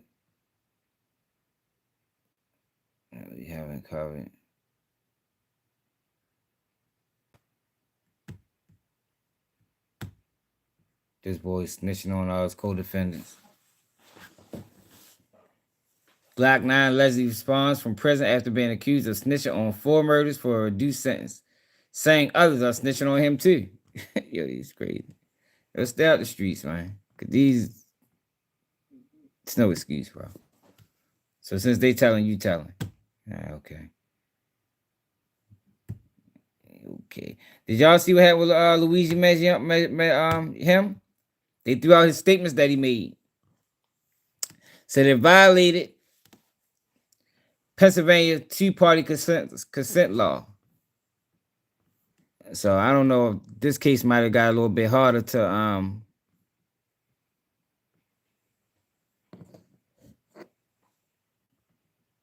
convict. Breaking developments are reshaping this case fast. Prosecutors have officially withdrawn every statement made by Luigi Mangione, during police interrogation after determining the recordings violated state law. According to the filing, Mangione was never informed that the interrogation was being recorded. That single detail triggered a major legal problem for the prosecution and immediately weakened their evidentiary position. Pennsylvania is a strict two-party consent state, meaning all participants must be aware of and agree to being recorded. Because that requirement was not met, the statements are now considered legally unusable. This does not automatically end the case, but it removes one of the most powerful tools prosecutors rely on. Yep. Case then got weak. I think he confessed. But I don't know. Not really sure.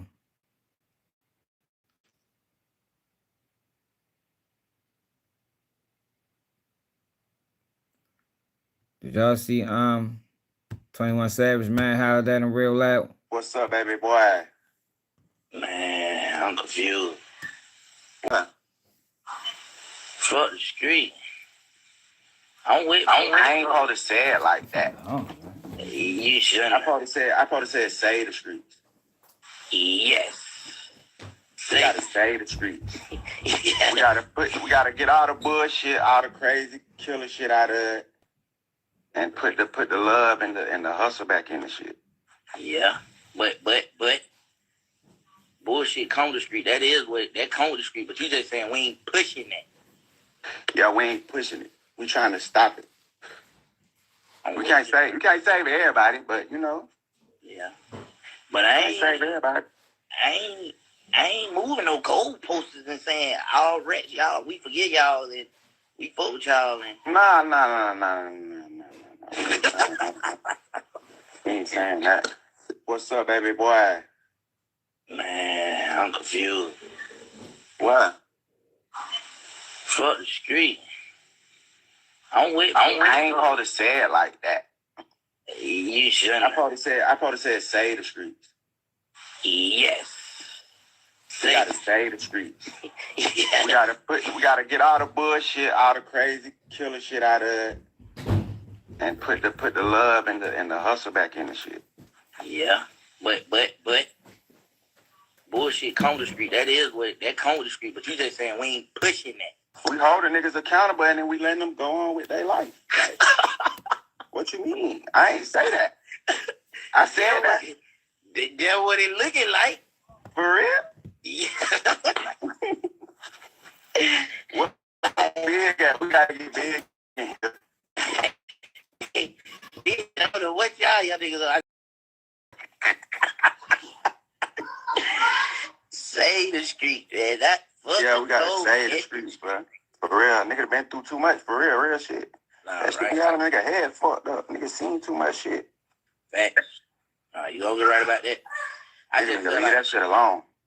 I just feel like goddamn. No, everybody ain't gonna understand everything, but shit. They gonna see our actions though, because actions speak louder than words. Yeah, so basically you saying like the real shit. They gonna be like, oh nah, they that ass serious. Like we ain't playing. This shit coming from our heart. They gotta stop rapping gangster. And then we letting them go on with their life. Like, they gotta stop rapping gangster. I ain't say that. Facts. Save the street. You can make a wrong right. You can't never make right wrong. I don't care what a nigga say. This shit from my heart, so I don't care what no nigga say. I know nigga feel. I hear people's opinions and shit, but you know, maybe I said it wrong, but from what they saying, nigga like know what I'm saying. If you a street nigga, you know what I'm saying. But from what they saying, their opinions and shit, you agree with their opinion. What you mean? Like, hell no, 21, we ain't moving the goalpost over these niggas. We ain't forgiving these niggas for telling and all that. Hell no. You moving the goalpost or you ain't? Nah, I ain't moving the goalpost. I'm saying niggas do that in the streets though. Niggas acting like niggas don't move the goalposts for their partners though. Niggas do that. And we need to just admit that. And if you told, and then we keep going. Like, all right, you can be over there, we over here. We don't gotta have no problem. But a nigga ain't saying, hey, let's all. You're confused. Like, where the fuck you going at with this 21? That's what nigga saying no. Facts. No. But it sure hell do look like it. He let him slide. But I ain't staying with those niggas that with it there pointed at a nigga. Yeah, that's what it is, though, Dirt Bike G's. Okay, I'm standing with you, so you better not be nowhere standing with that. I'm gonna call it time out. Time out. Hey, man, nah, for real. I'm with you, though, bro. Yeah. Let's try that. You doing some real shit, though. Niggas get it. Niggas just gonna make it. Huh? Your Mic went out. I said, niggas get. No. This just stuff fucking up. Sure, like, man, sure as hell look like it. I mean, it's a little wild. A little tweet you put out. Y'all see, Jake Paul shit is fucked up. I thought I would win against Anthony. God here I am with a damn. broken jaw, learning the hard way. I'll heal, and I'll be back. Gee, Christmas. What the fuck? That nigga his ass took a hell of a punch. I thought I would win against Anthony. He took a hell of a punch, didn't he? Golly. Yeah, you see the creator of Call of Duty died? Yo, do this crash look normal to y'all? Like, this is a wild crash. Look at this. Look at this, y'all. Look at this. It just happened to be somebody right here recording. Puta madre, oh shit! Fuck me! Fuck! Yo, why was they standing there recording? Fuck me! Fuck me!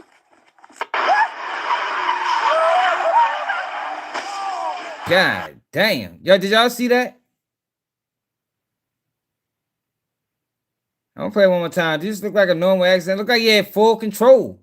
And then he didn't. Like, he didn't come out that tunnel losing control.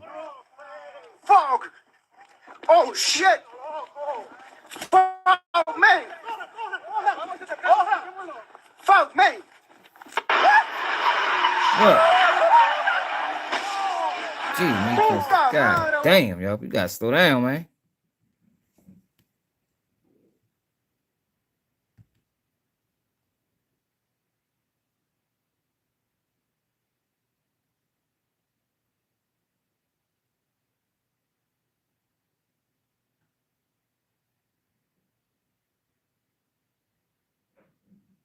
Oh, what else I want to show y'all?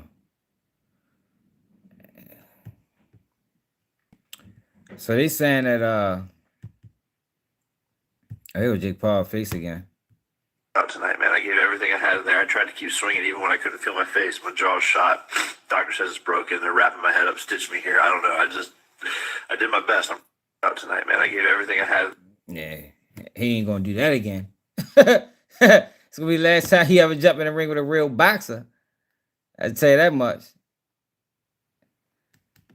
So NBA YoungBoy, well, Ben 10 and NLE Chopper had a run-in with each other.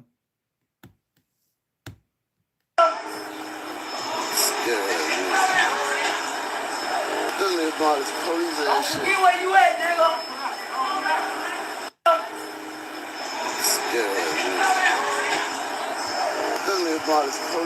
NLE Chopper a cornball. He trying to crash them boys out. That's what he doing. He mad they getting money. Hey, bitch.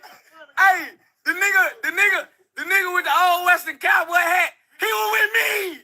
Really from Memphis? No cap. He was with me. Shake it. Man, that nigga just told you he was shaking, man. The nigga was... Hold on. So Ben 10, I mean, For one, I don't OG3. do no type of police action. I don't get on him talking my name or nothing with nothing, nigga. And for two, hey, you seen them undercover cowboy ass hats them niggas had on. The nigga pull up like he a fucking old Western sitting in the middle of a parking lot. But nigga with a... Man, come on, man. You on all these cameras doing all this with the police, and then you wait till you pull out a little baby toy and say, it could go down. It could go down. Hey, bro. Man, nigga know you a bitch, man. Hey, I don't even gotta do that. Hey. Man, just don't say three names and nothing, baby. I ain't got nothing to do with nothing, fam. For one, I don't... So this NLE Chopper responded and said this. Hey, bitch. Hey, the nigga with the old Western cowboy hat, he was with me. Really from Memphis? No cap. He was with me. Shake it. Man, that nigga just told you he was shaking, man. The nigga with the Western cowboy hat was with me. What, nigga? Cuz, this man just said, listen to this shit. This some hoe ass shit. This nigga just said, man, you seen them nigga with the Western cowboy hat pull up, woo, woo, woo. He was with me, man. That's what I'm trying to tell you, gangster. You was in a pickle. That's what I'm basically trying to tell y'all niggas. Y'all was in the pickle. You nigga were froze because you saw Western Cowboy hat and you saw other boy that was on the left of him right in front y'all on the front line. I was on the back line. And you niggas didn't have no ups. Everybody you saw that you felt was a threat was with me. Stupid ass nigga. Come on, man. Sweet ass nigga. Hey, tell them folks how you let a gay dude send a drop to you, though. Man, damn, 3. You fucking with them punks? Hey, bitch. Hey. Man, Shaq was a clown. That's the right one. He all be down there running his mouth. Look how far away he is. Where you at, nigga? I stamp on everything I love, bro. What type of gangster pull up on a man? Say they gonna do something to a man and pull out their phone. On everything I love, bro. Baby ARP in hand, man. I just asked these folks, what you wanna do? Why y'all keep staring at me? I'm sitting here, right in the drive, parking lot. Right there, tell them niggas what they want to do. Man, them niggas shaking, man. 3, you shaking. Ben, shaking. Y'all niggas ain't do shit, man. Listen, then right after that, I hop in the car. I'm like, man, what y'all want to do? Y'all don't want to do nothing. Nigga pull off in the whip. Now niggas want to put their phone out, man. I had 2 niggas on the front line that would have laid y'all down. Come on, man. If you gonna post something, post that, bro. Listen, bro, go pull the surveillance camera footage up. I was just standing there, wide in the middle, black booty naked, flat foot in the motherfucking parking lot. You niggas ain't do shit to me, bro. I drove off. I was hanging out the window with that, screaming, do something. What happened then? You pulled out a phone, bro. I'm not finna get no. Man, listen, I'm gonna scratch that the fist. I told you, he a chameleon, yo. Yo, LD Choppers, whatever they need him to be at the moment. You know what I mean? He went from a herbalist to a gay rights activist. He started off as a gangster. Then he went to a herbalist. Then he went to a gay rights activist. Then he went to protesting against gangster rap. Now he's a gangster again. Like this is grade A LD Chopper. Man, I'm not on outfit, man. I'm trying to tell you, yo, the guy weird as shit, man. Fucking weirdo. That's who he is, though.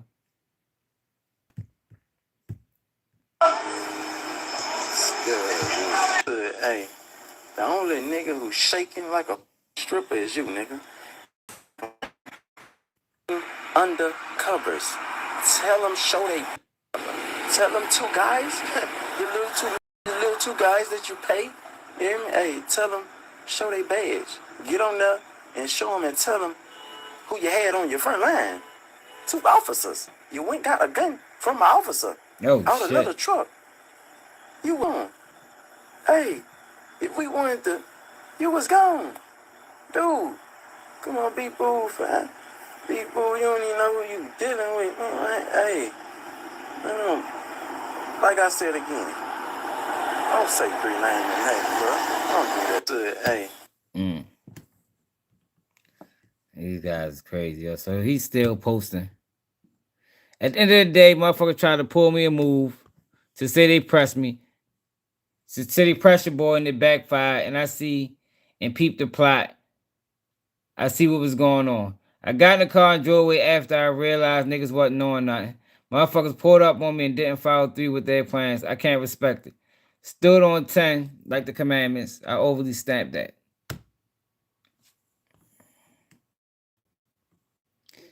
I don't respect that how bro flipping narrative like I drove off running from a man when I stood in the parking lot asking what he want to do with the fire in hand. Right hand on the Bible. I'm hot about it because it's steady be a misconception going on, but I don't tuck my tail. I don't fear nothing. Niggas ain't got the best of me. And in that situation, my 2 feet was in quicksand. I was drawing and standing on business. Come on, man. Go play with your mammy. All right, yeah. And let's be ready. It was 4 pipes poured up. Them boys was justified to lay me on my back and ain't do it. On top of that, instead of stamping me, a phone got poured out. And people really in these comments saying something about your boy, LOL. Dick eaters keep it a buck. Hold them accountable. I was supposed to be stamped. Man, I might want nobody trying to kill you, man. Like, yo, come on, yo. So he thought somebody was gonna kill him right then and there. Why nobody ready to kill you, short? That should have been stupid. Them boys would have went to jail, man. They done went to jail.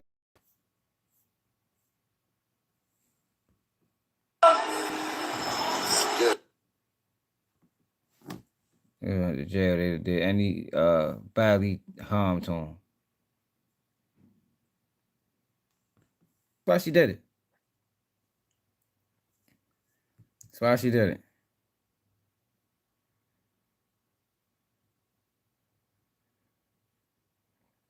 So come to find out, Young and Ace didn't pay for Queso lawyer. That was a lie. Or I think he didn't. He not paying for his appeals lawyer. Appreciate it, JB. He not paying for his appeals lawyer.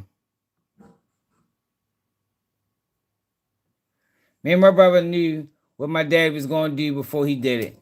He told both of us on the 3-way jail card, I ain't tripping. It is what it is. Me and Queso the only ones supposed to be mad because that's our father. Yo, crazy. He must was going to tell too. I tried to take the charge, my little brother. He told me no because he wanted to see me free. That's on a lie. I talked to my brother 3 weeks ago. He told me his lawyer wasn't paid to go to trial. I asked him, do he have a lawyer on this case? Now he told me no, the state appointed him with one. This came out of Queso's mouth. I couldn't believe it. Lord, bro, you got life. What do you have to lose? You're supposed to stand with me on whatever. I'm your brother. And you know I'm going to stand with you. Fuck all them niggas. We got you, and we're going to make sure you get back. Niggas can't even buy my brother a decent suit to go to trial. Appreciate JB for the $2 super sticker. So his lawyer wasn't paid through the appeals process. What is this? Hi, I'm bro. Let him talk, bro.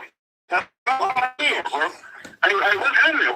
What's happening, bro? You still trying to justify for this nigga? You still fuck with this bunk ass? What bunk you talking about? Phone number will be monitored and recorded. Oh shit. Are you ready? No, I'm saying, what are you even talking about? I'm trying to testify for who? What are you talking about? You know what I'm talking about, bro.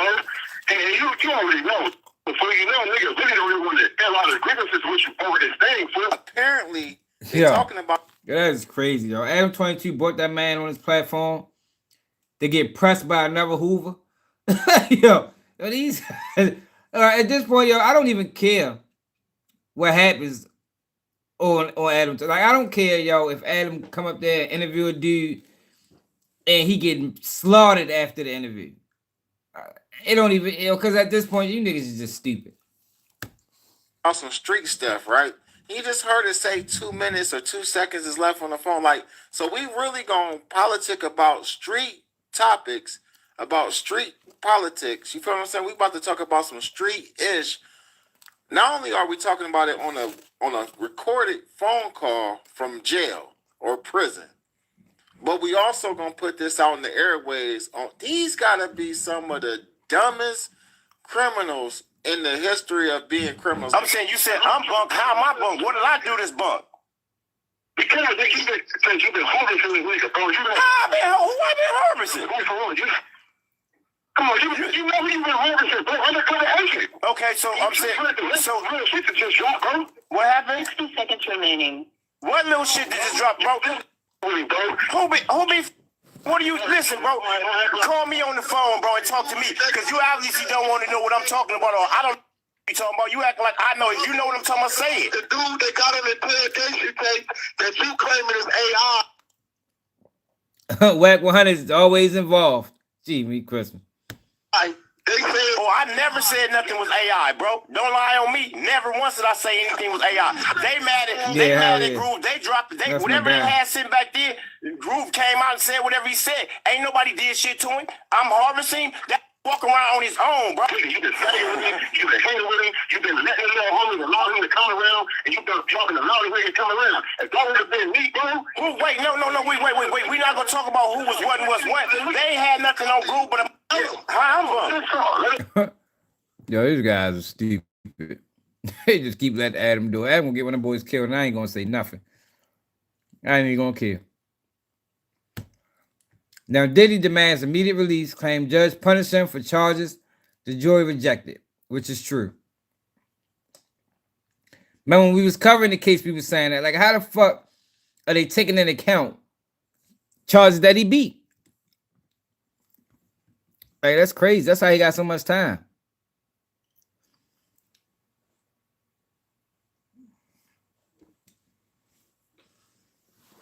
According to the New York Post, late Tuesday, attorneys for Music Mogul filed an appeal with the Second U.S.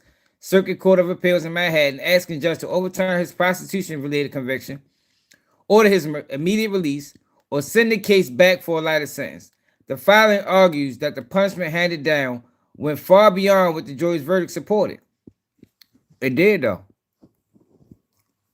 According to his lawyers, U.S. District Judge arraigned Samaranian and probably relied on evidence tied to the acquittal charges when determining the sentence. They accused the judge of stepping outside his role, writing that he acted as a 13th juror. Defendants typically get sentenced to less than 15 months for these offenses, even when coercion, which the jury didn't find here, is involved. The attorney wrote, they also argue that the judge findings trumped the verdict and led to the highest sentence ever imposed for any remotely similar defendant. Damn. During sentencing, Judge Samaranian said he rejected claims that his conduct amounted to consensual behavior, pointing to testimony from two former girlfriends who described being pressured into prolonged sexual encounters with male sex workers. One of those witnesses, Cass Ventura, who told jurors Diddy ordered her to have disgusting sex with strangers hundreds of times during their relationship. Like, how can he say this? The jury rejected this claim. The jury thought it was consensual. So how the fuck do the judge reject claims that the conduct amounted to consensual behavior? Like, how does that even make sense? I don't know, yo. We'll see how that pan out. Melly case got pushed back to January 2027. That's crazy what's going on with Melly right now. It should be a fucking crime, but it's America. I will fight one of y'all niggas nose off. Fuck nigga. Honeycomb Brady said niggas are dealing with his mother. Honeycomb Brady accuses friends of sleeping with his mother.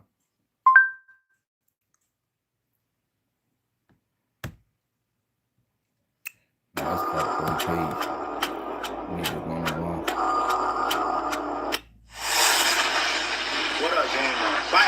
Shoot the music 101. Sleeping with his mom. Why Brazier think something like that? I will fight one of y'all. Smash your mama Brazy. Y'all tripping. Y'all niggas tripping. I will fight one of y'all niggas nose off. I think his mother get high. I gotta do a pull up. Niggas talking about this apartment and shit. My mama grabbing these niggas. These niggas come around me. These niggas. My grandma fuck about it. Everybody get done. That's fucked up. They all start calling my mom. Niggas dirtbag. Niggas on, dog. And then okay, come back wrong me. Take that over bed with you. Remember that more niggas playing around niggas going on, mama, y'all niggas playing with me. I don't want to talk to nobody, but it's some gangsters. It's a struggle in the jail about niggas.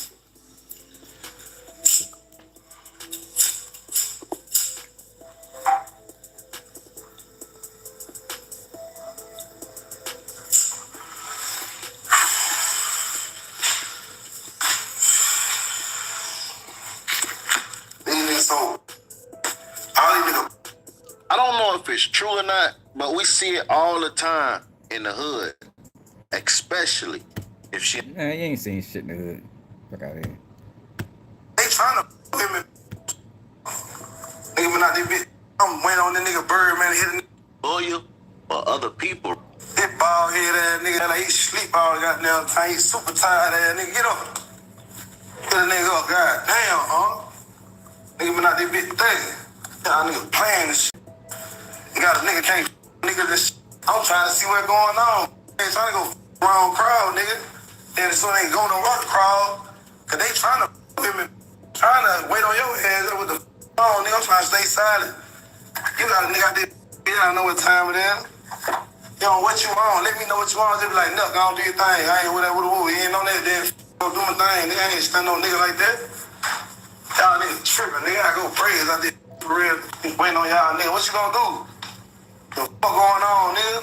Like, for real, I'm waiting on you. I'm ready to go do some shit big that and them and leave with a bitch. I'm ready to go get some money, nigga.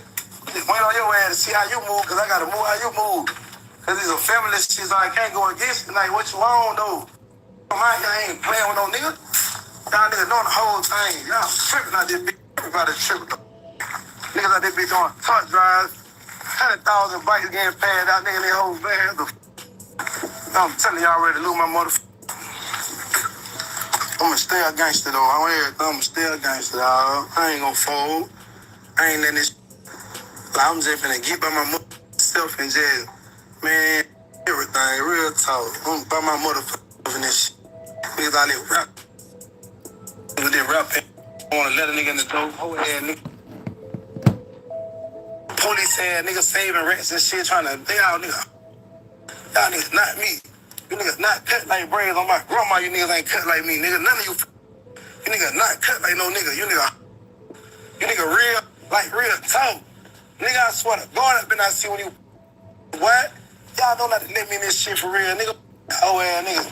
Real talk, dog. Real talk. Police ass running around. Nigga trying to save rats and shit. Nigga ain't think this shit cool, nigga.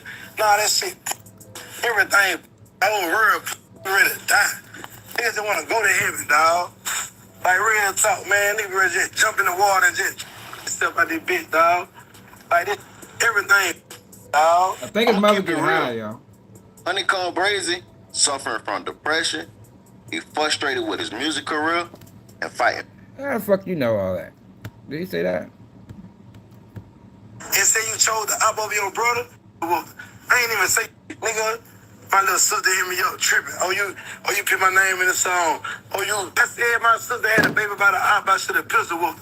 I ain't even say your name for one, bitch. And you calling me. You had a baby by the op. You mad because I put in a song and say you chose the op over your brother? I ain't lying. I ain't gonna lie, sis. My sister had a baby by the op. Sis, you did wrong for that, sis. I got the side with honeycomb on that one, baby.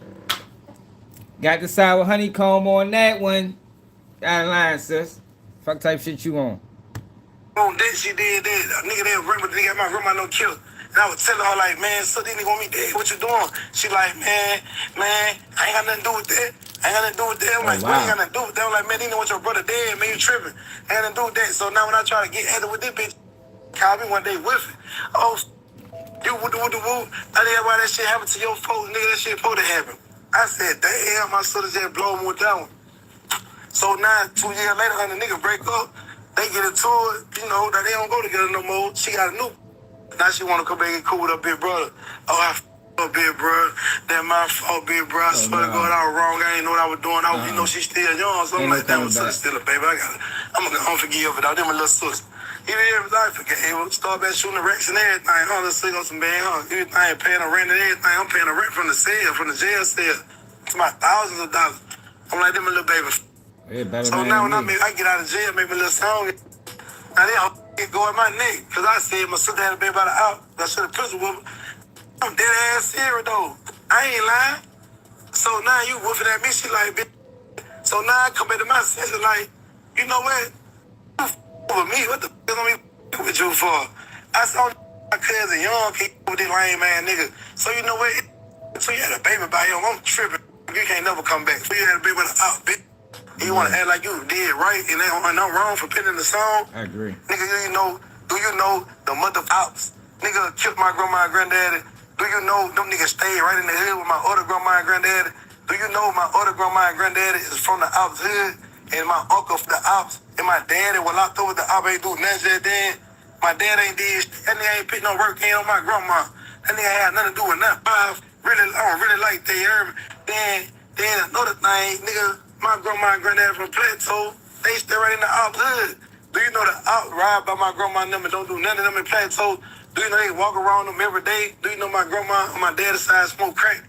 Then my grandma dude taught me how to sell crack. My dad and mama taught me how to sell crack. I mean, I smoke for free. I'm catching all the drugs. She bringing them in the house to me. I ain't had to move out the yard. You feel me? I'm really project, baby. I'm really tripping, bro. So it's like, nigga, I'm thinking with Granny now. I love Granny. So it's like, them niggas ain't never play with my grandma in Plateau. And them niggas from Plateau, they stay in the same area. Them niggas walk past my grandma ride past. They from whole dad's side of the family, bro. This why my uncle in the cold. I wouldn't even bring that up. Like, he bringing that up like that's a bad thing. That's great. You know, they should walk right past grandma and granddad. Cause they ain't got shit to do with what the fuck y'all got going on. That's why the nigga got my grandma in the car with him. That's why my daddy don't do nothing. When the nigga go to prison, he don't do nothing to the niggas. They hate each other. You see what I'm saying? So you know the niggas we looked at my grandma and granddad in Plateau all day and ain't do nothing. The nigga rolled all the way to Happy Hill and killed my grandma and granddad in a whole nother hood. And still looking at my other grandma and granddad right here in they hood, like every day. And they still my grandma and granddad too. They say, like, what are you trying to accomplish here, bro? It's like you trying to put a target on that back, bro. Like, I don't understand what he's doing here. Like, are you telling them to do something? Are you trying to allude to these niggas being whores or bitches because your grandparents walk around every day and they ain't been touched? Like, I don't understand this, Breezy. Shit don't really make sense to me, brother. Y'all ain't kill them? Oh, they from the out hood. Oh, this my dad and mama. Oh, I see what's going on. This my dad and mama. You from my dad. Oh, so you ain't gonna spank my grandma and them on this side. Oh, you gonna spank my mama's side. Oh, okay. I understand everything now. Now my dad and little girl got a baby by the op. Okay, now she got a baby by the op. Okay, damn, this what's going on. Everybody against me. Call you the last real nigga left. Your whole family with the op. This what's going on, my whole daddy's side. So now I'm like, oh my God, it really register in my head. I'm like, damn. These niggas so flawed.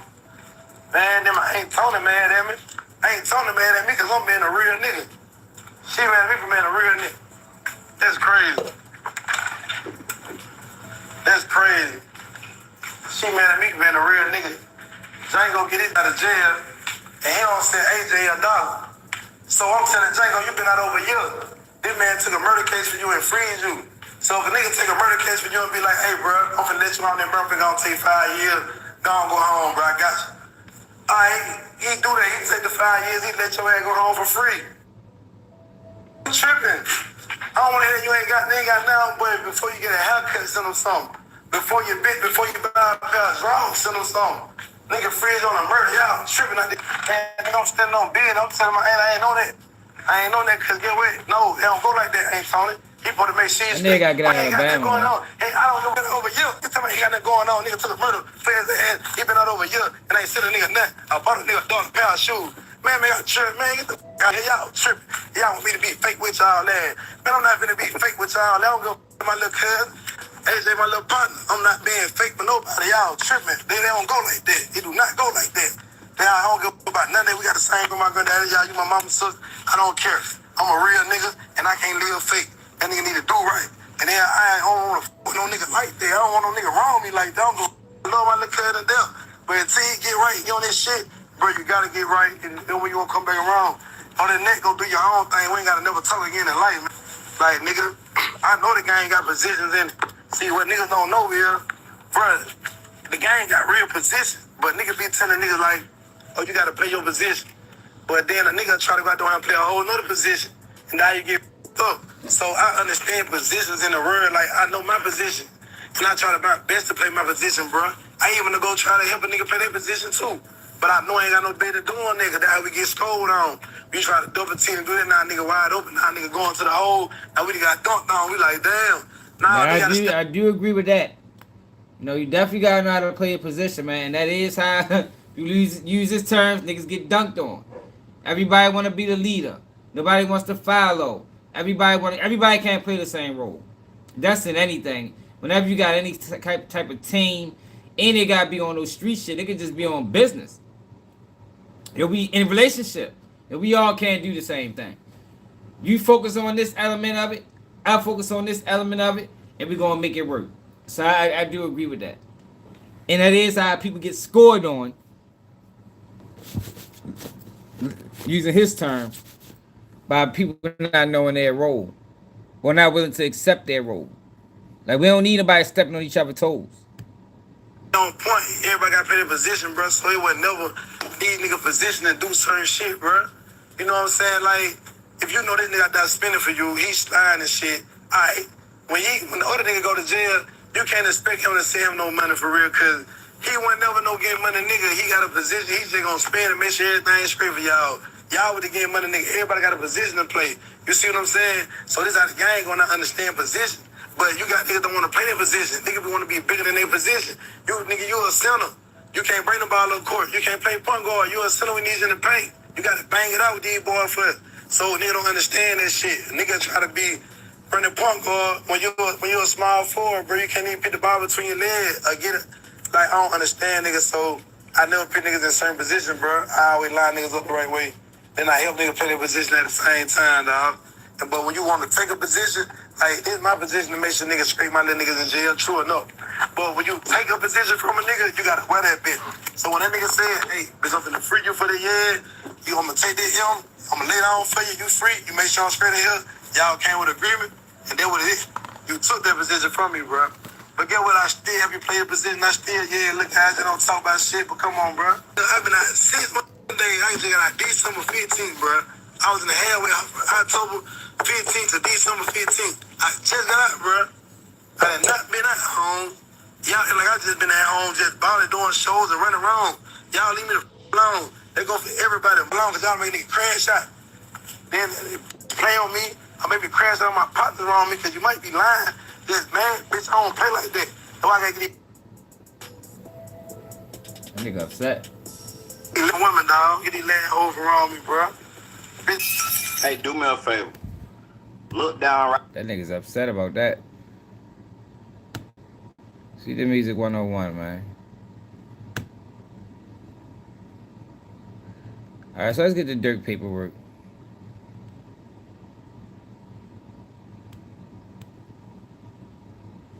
So Durk filed a motion. This is and everybody's running a narrative on this. Durk files a motion and Otep Varney's not a part of it. Oh, fuck it. Honeycomb Brazy also called out this dude, the guy that got him booked. He said, why every time I get on the internet, I see the same security guard that they said was not a real security guard to send me to prison, but he with all them damn celebrities. This nigga was just with Slim and Bird. I really hate this dude. He told the police the guns wasn't his. I did 2 years for him. He a lame.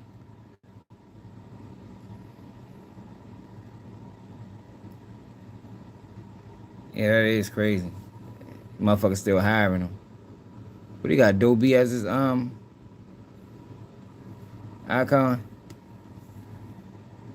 That is wild.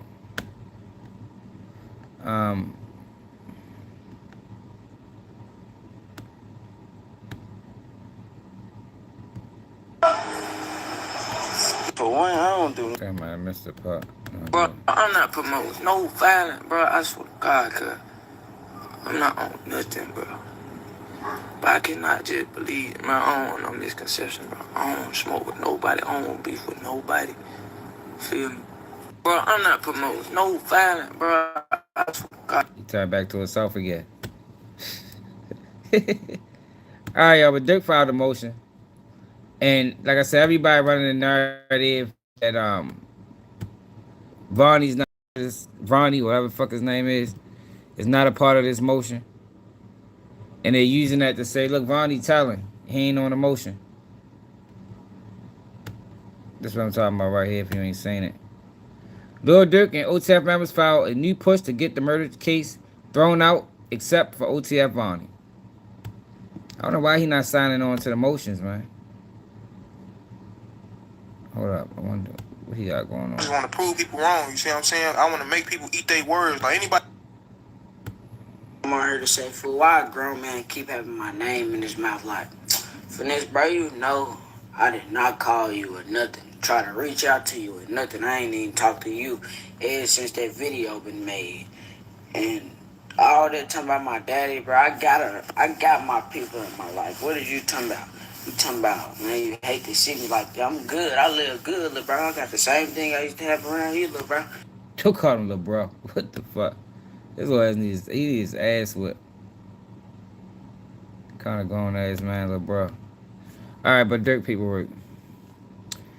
Defendant Dirk Banks, DeAndre Wilson, David Lindsay, and Asa Houston, by and through their respective counsel, hereby file this reply to have government's apply to the government's opposition to joint motion to disqualify and dismiss indictment. Defendant requests a hearing on this matter. Remember I told y'all they need to file this paperwork again? Defendant Dirk Banks, DD, Lindsay, and Asa Houston, by their respective undersigned counsel, filed a joint motion to disqualify under 28 U.S.C. 455, dismiss indictment, vacate scheduling order, reopen pre-trial hearings, and for an evidentiary hearing on November 13th, 2025. The government filed its opposition on December 8th, 2025. The defendant hereby filed this reply to the government's opposition. The government's opposition, although it's visible, bristles with indignations of incredulity. The fuck is that? Incredulity is blatantly lacking as to one important issue.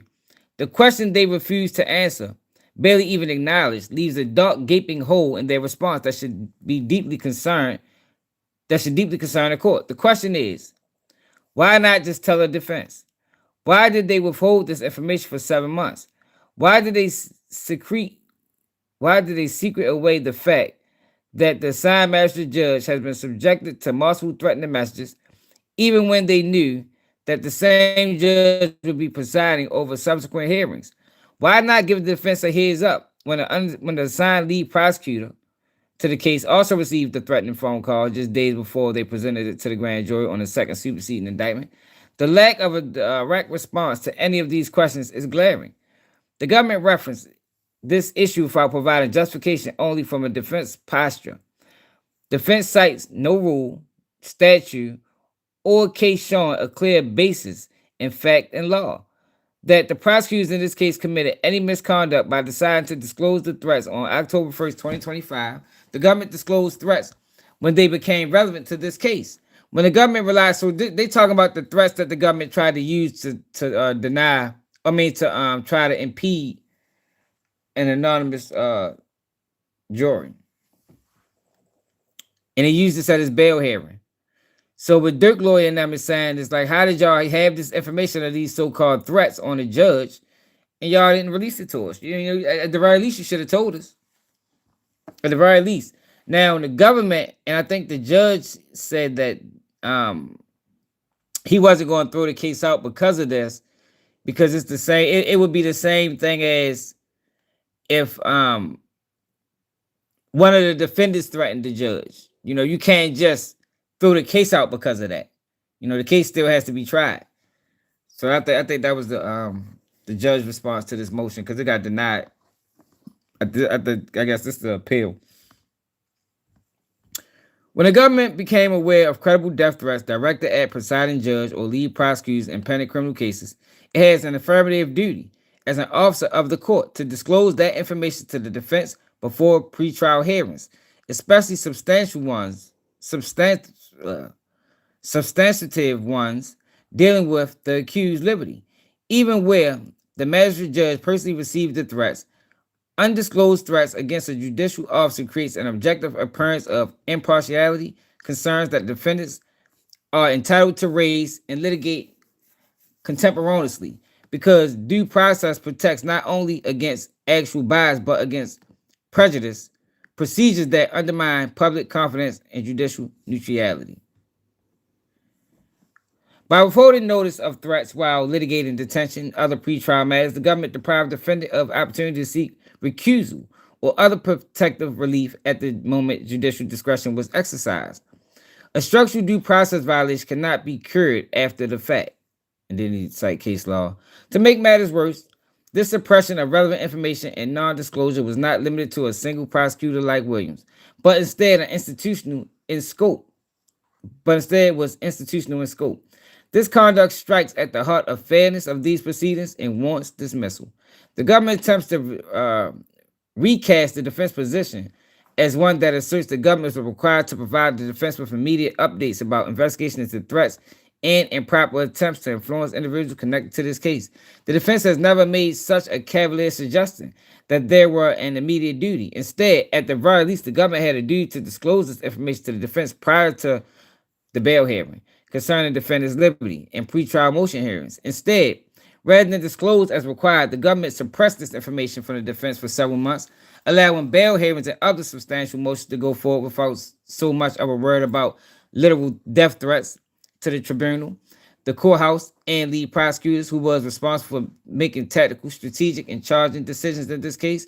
After unknown individuals made violent threats to both the presiding magistrate and the lead assistant United States attorney overseeing this case, seemingly in connection with the defendant, the government ostensibly had concerns for safety and well-being of its employees and court personnel. The government exhibits to its opposition make clear that after the threats were received, the government sprung into action, notifying others and initiating an investigation. Critically, with no regard for the safety, well-being, or due process rights of the accused and their attorneys, the government failed to notify the defense. Therefore, unbeknownst to the defense, the presiding magistrate and district court judges oversaw two different hearings where the court was tasked with addressing the dangerousness of the defendant and potentially made those determinations partially based on violent threats made to the magistrate judge and others. The defense had no recourse because, due to the government's withholding of information, they had no knowledge of harm. Only months later, when it was convenient for the government to use the threats in support of its argument for anonymous jury, did the government choose to inform the defense about the threats in subsequent investigation. The government intentionally failed to inform the defense of the threats caused irreparable and prejudicial harm to the defendant in this case and the integrity of the judicial process. Co-foundingly, the government caused this harmless. The government attempts to minimize the impact of the threats is belied by the government's own actions and characterizations of them as violent or improper attempts to influence individuals connected to this case.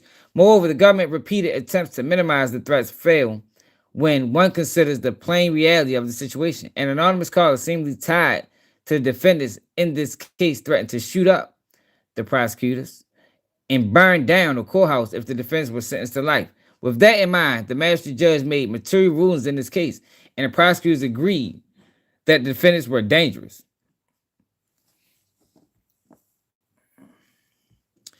The question of whether the magistrate judge's partiality was impacted by the threats could have been answered through an evidentiary hearing at the time that it was occurred. But due to the government's withholding of information, the defense was unable to raise this issue when it mattered. The defense was also prevented from making tactical and strategic decisions about seeking recusal or disqualification of the court or counsel at the time. While the government suggests that there is no basis to conclude that the court failed to evaluate its ethical duties under Section 455 throughout this case, it has not been found that the court did, in fact, evaluate those obligations or consider its own impartiality because the defense were never able to raise the issue at the proper time. The government, by its own argument, highlights precisely the rub. Questions have been raised due to outside influence creating the possibility of a conflict. However, there is no record in this case that resolves those questions favorably or otherwise. The government is satisfied by their hypothetical might have happened or even probably happened scenario, but assumptions don't protect against constitutional violations. Even if the magistrate judge was not made partial by the threats, as the government contend, the issue still should have been resolved through briefings in an evidentiary hearing at the time, with the firm findings on the record. Without that opportunity, all we know is that the defendants were subject to determinations made by a judicial officer who may have perceived them as more violent or dangerous, even implicitly, and without any conscious intent to do so after receiving violent threats. In the government's 5th-page response, it refused to directly acknowledge and attempts to minimize the reality that it intentionally withheld the relevant information from the defense, a fact that cannot be denied. The government is avoiding all responsibility for its own failures and hopes this court will simply close its eyes to the irreparable harm done to the defendant. At the very least, the prosecutors overseeing this case should be disqualified.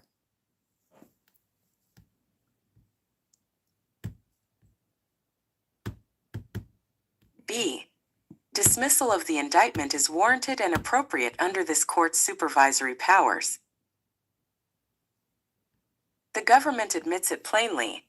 This court has supervisory powers to dismiss an indictment when dismissal is warranted. DKT 319 at 14.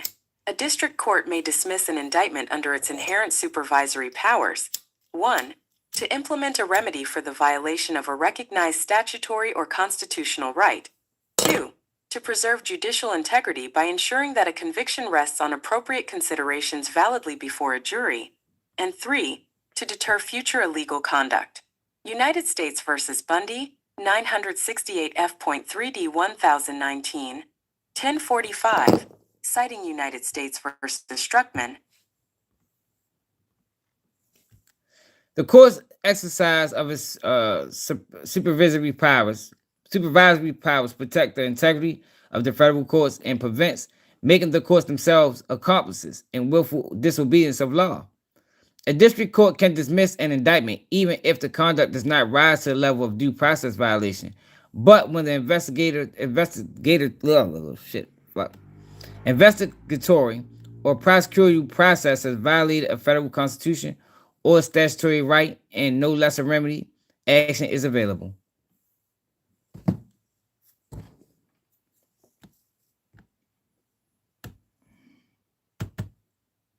Statutory right and no lesser remedial action is available. United States v. Barrera Moreno, 951 F.2d, 9th Circle 1991.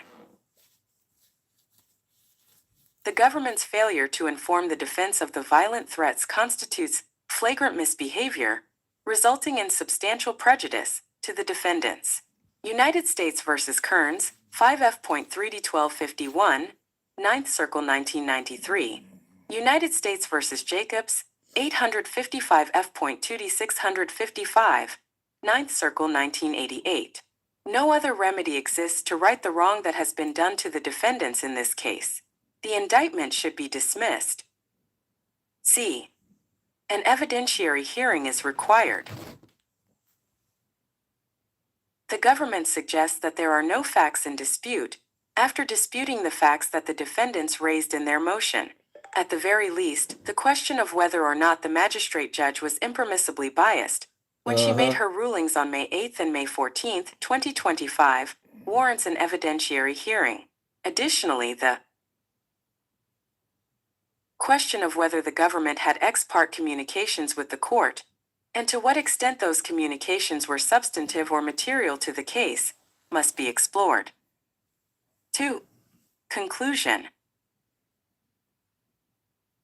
The defendants in this case are charged with serious crimes for which they face potential life sentences. The integrity of the prosecution and the judicial process is of utmost importance in order to safeguard the defendants' constitutional rights to due process.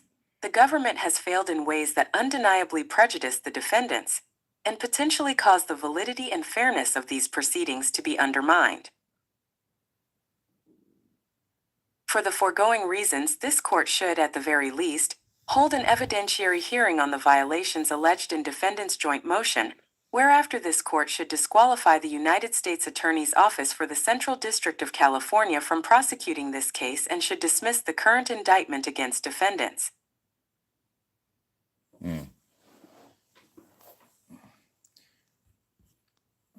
Now, even though Vonnie didn't join this motion, if the case was to get tossed out for this reason, which I doubt, typically, like, this is something that's going to have to be done by appeals.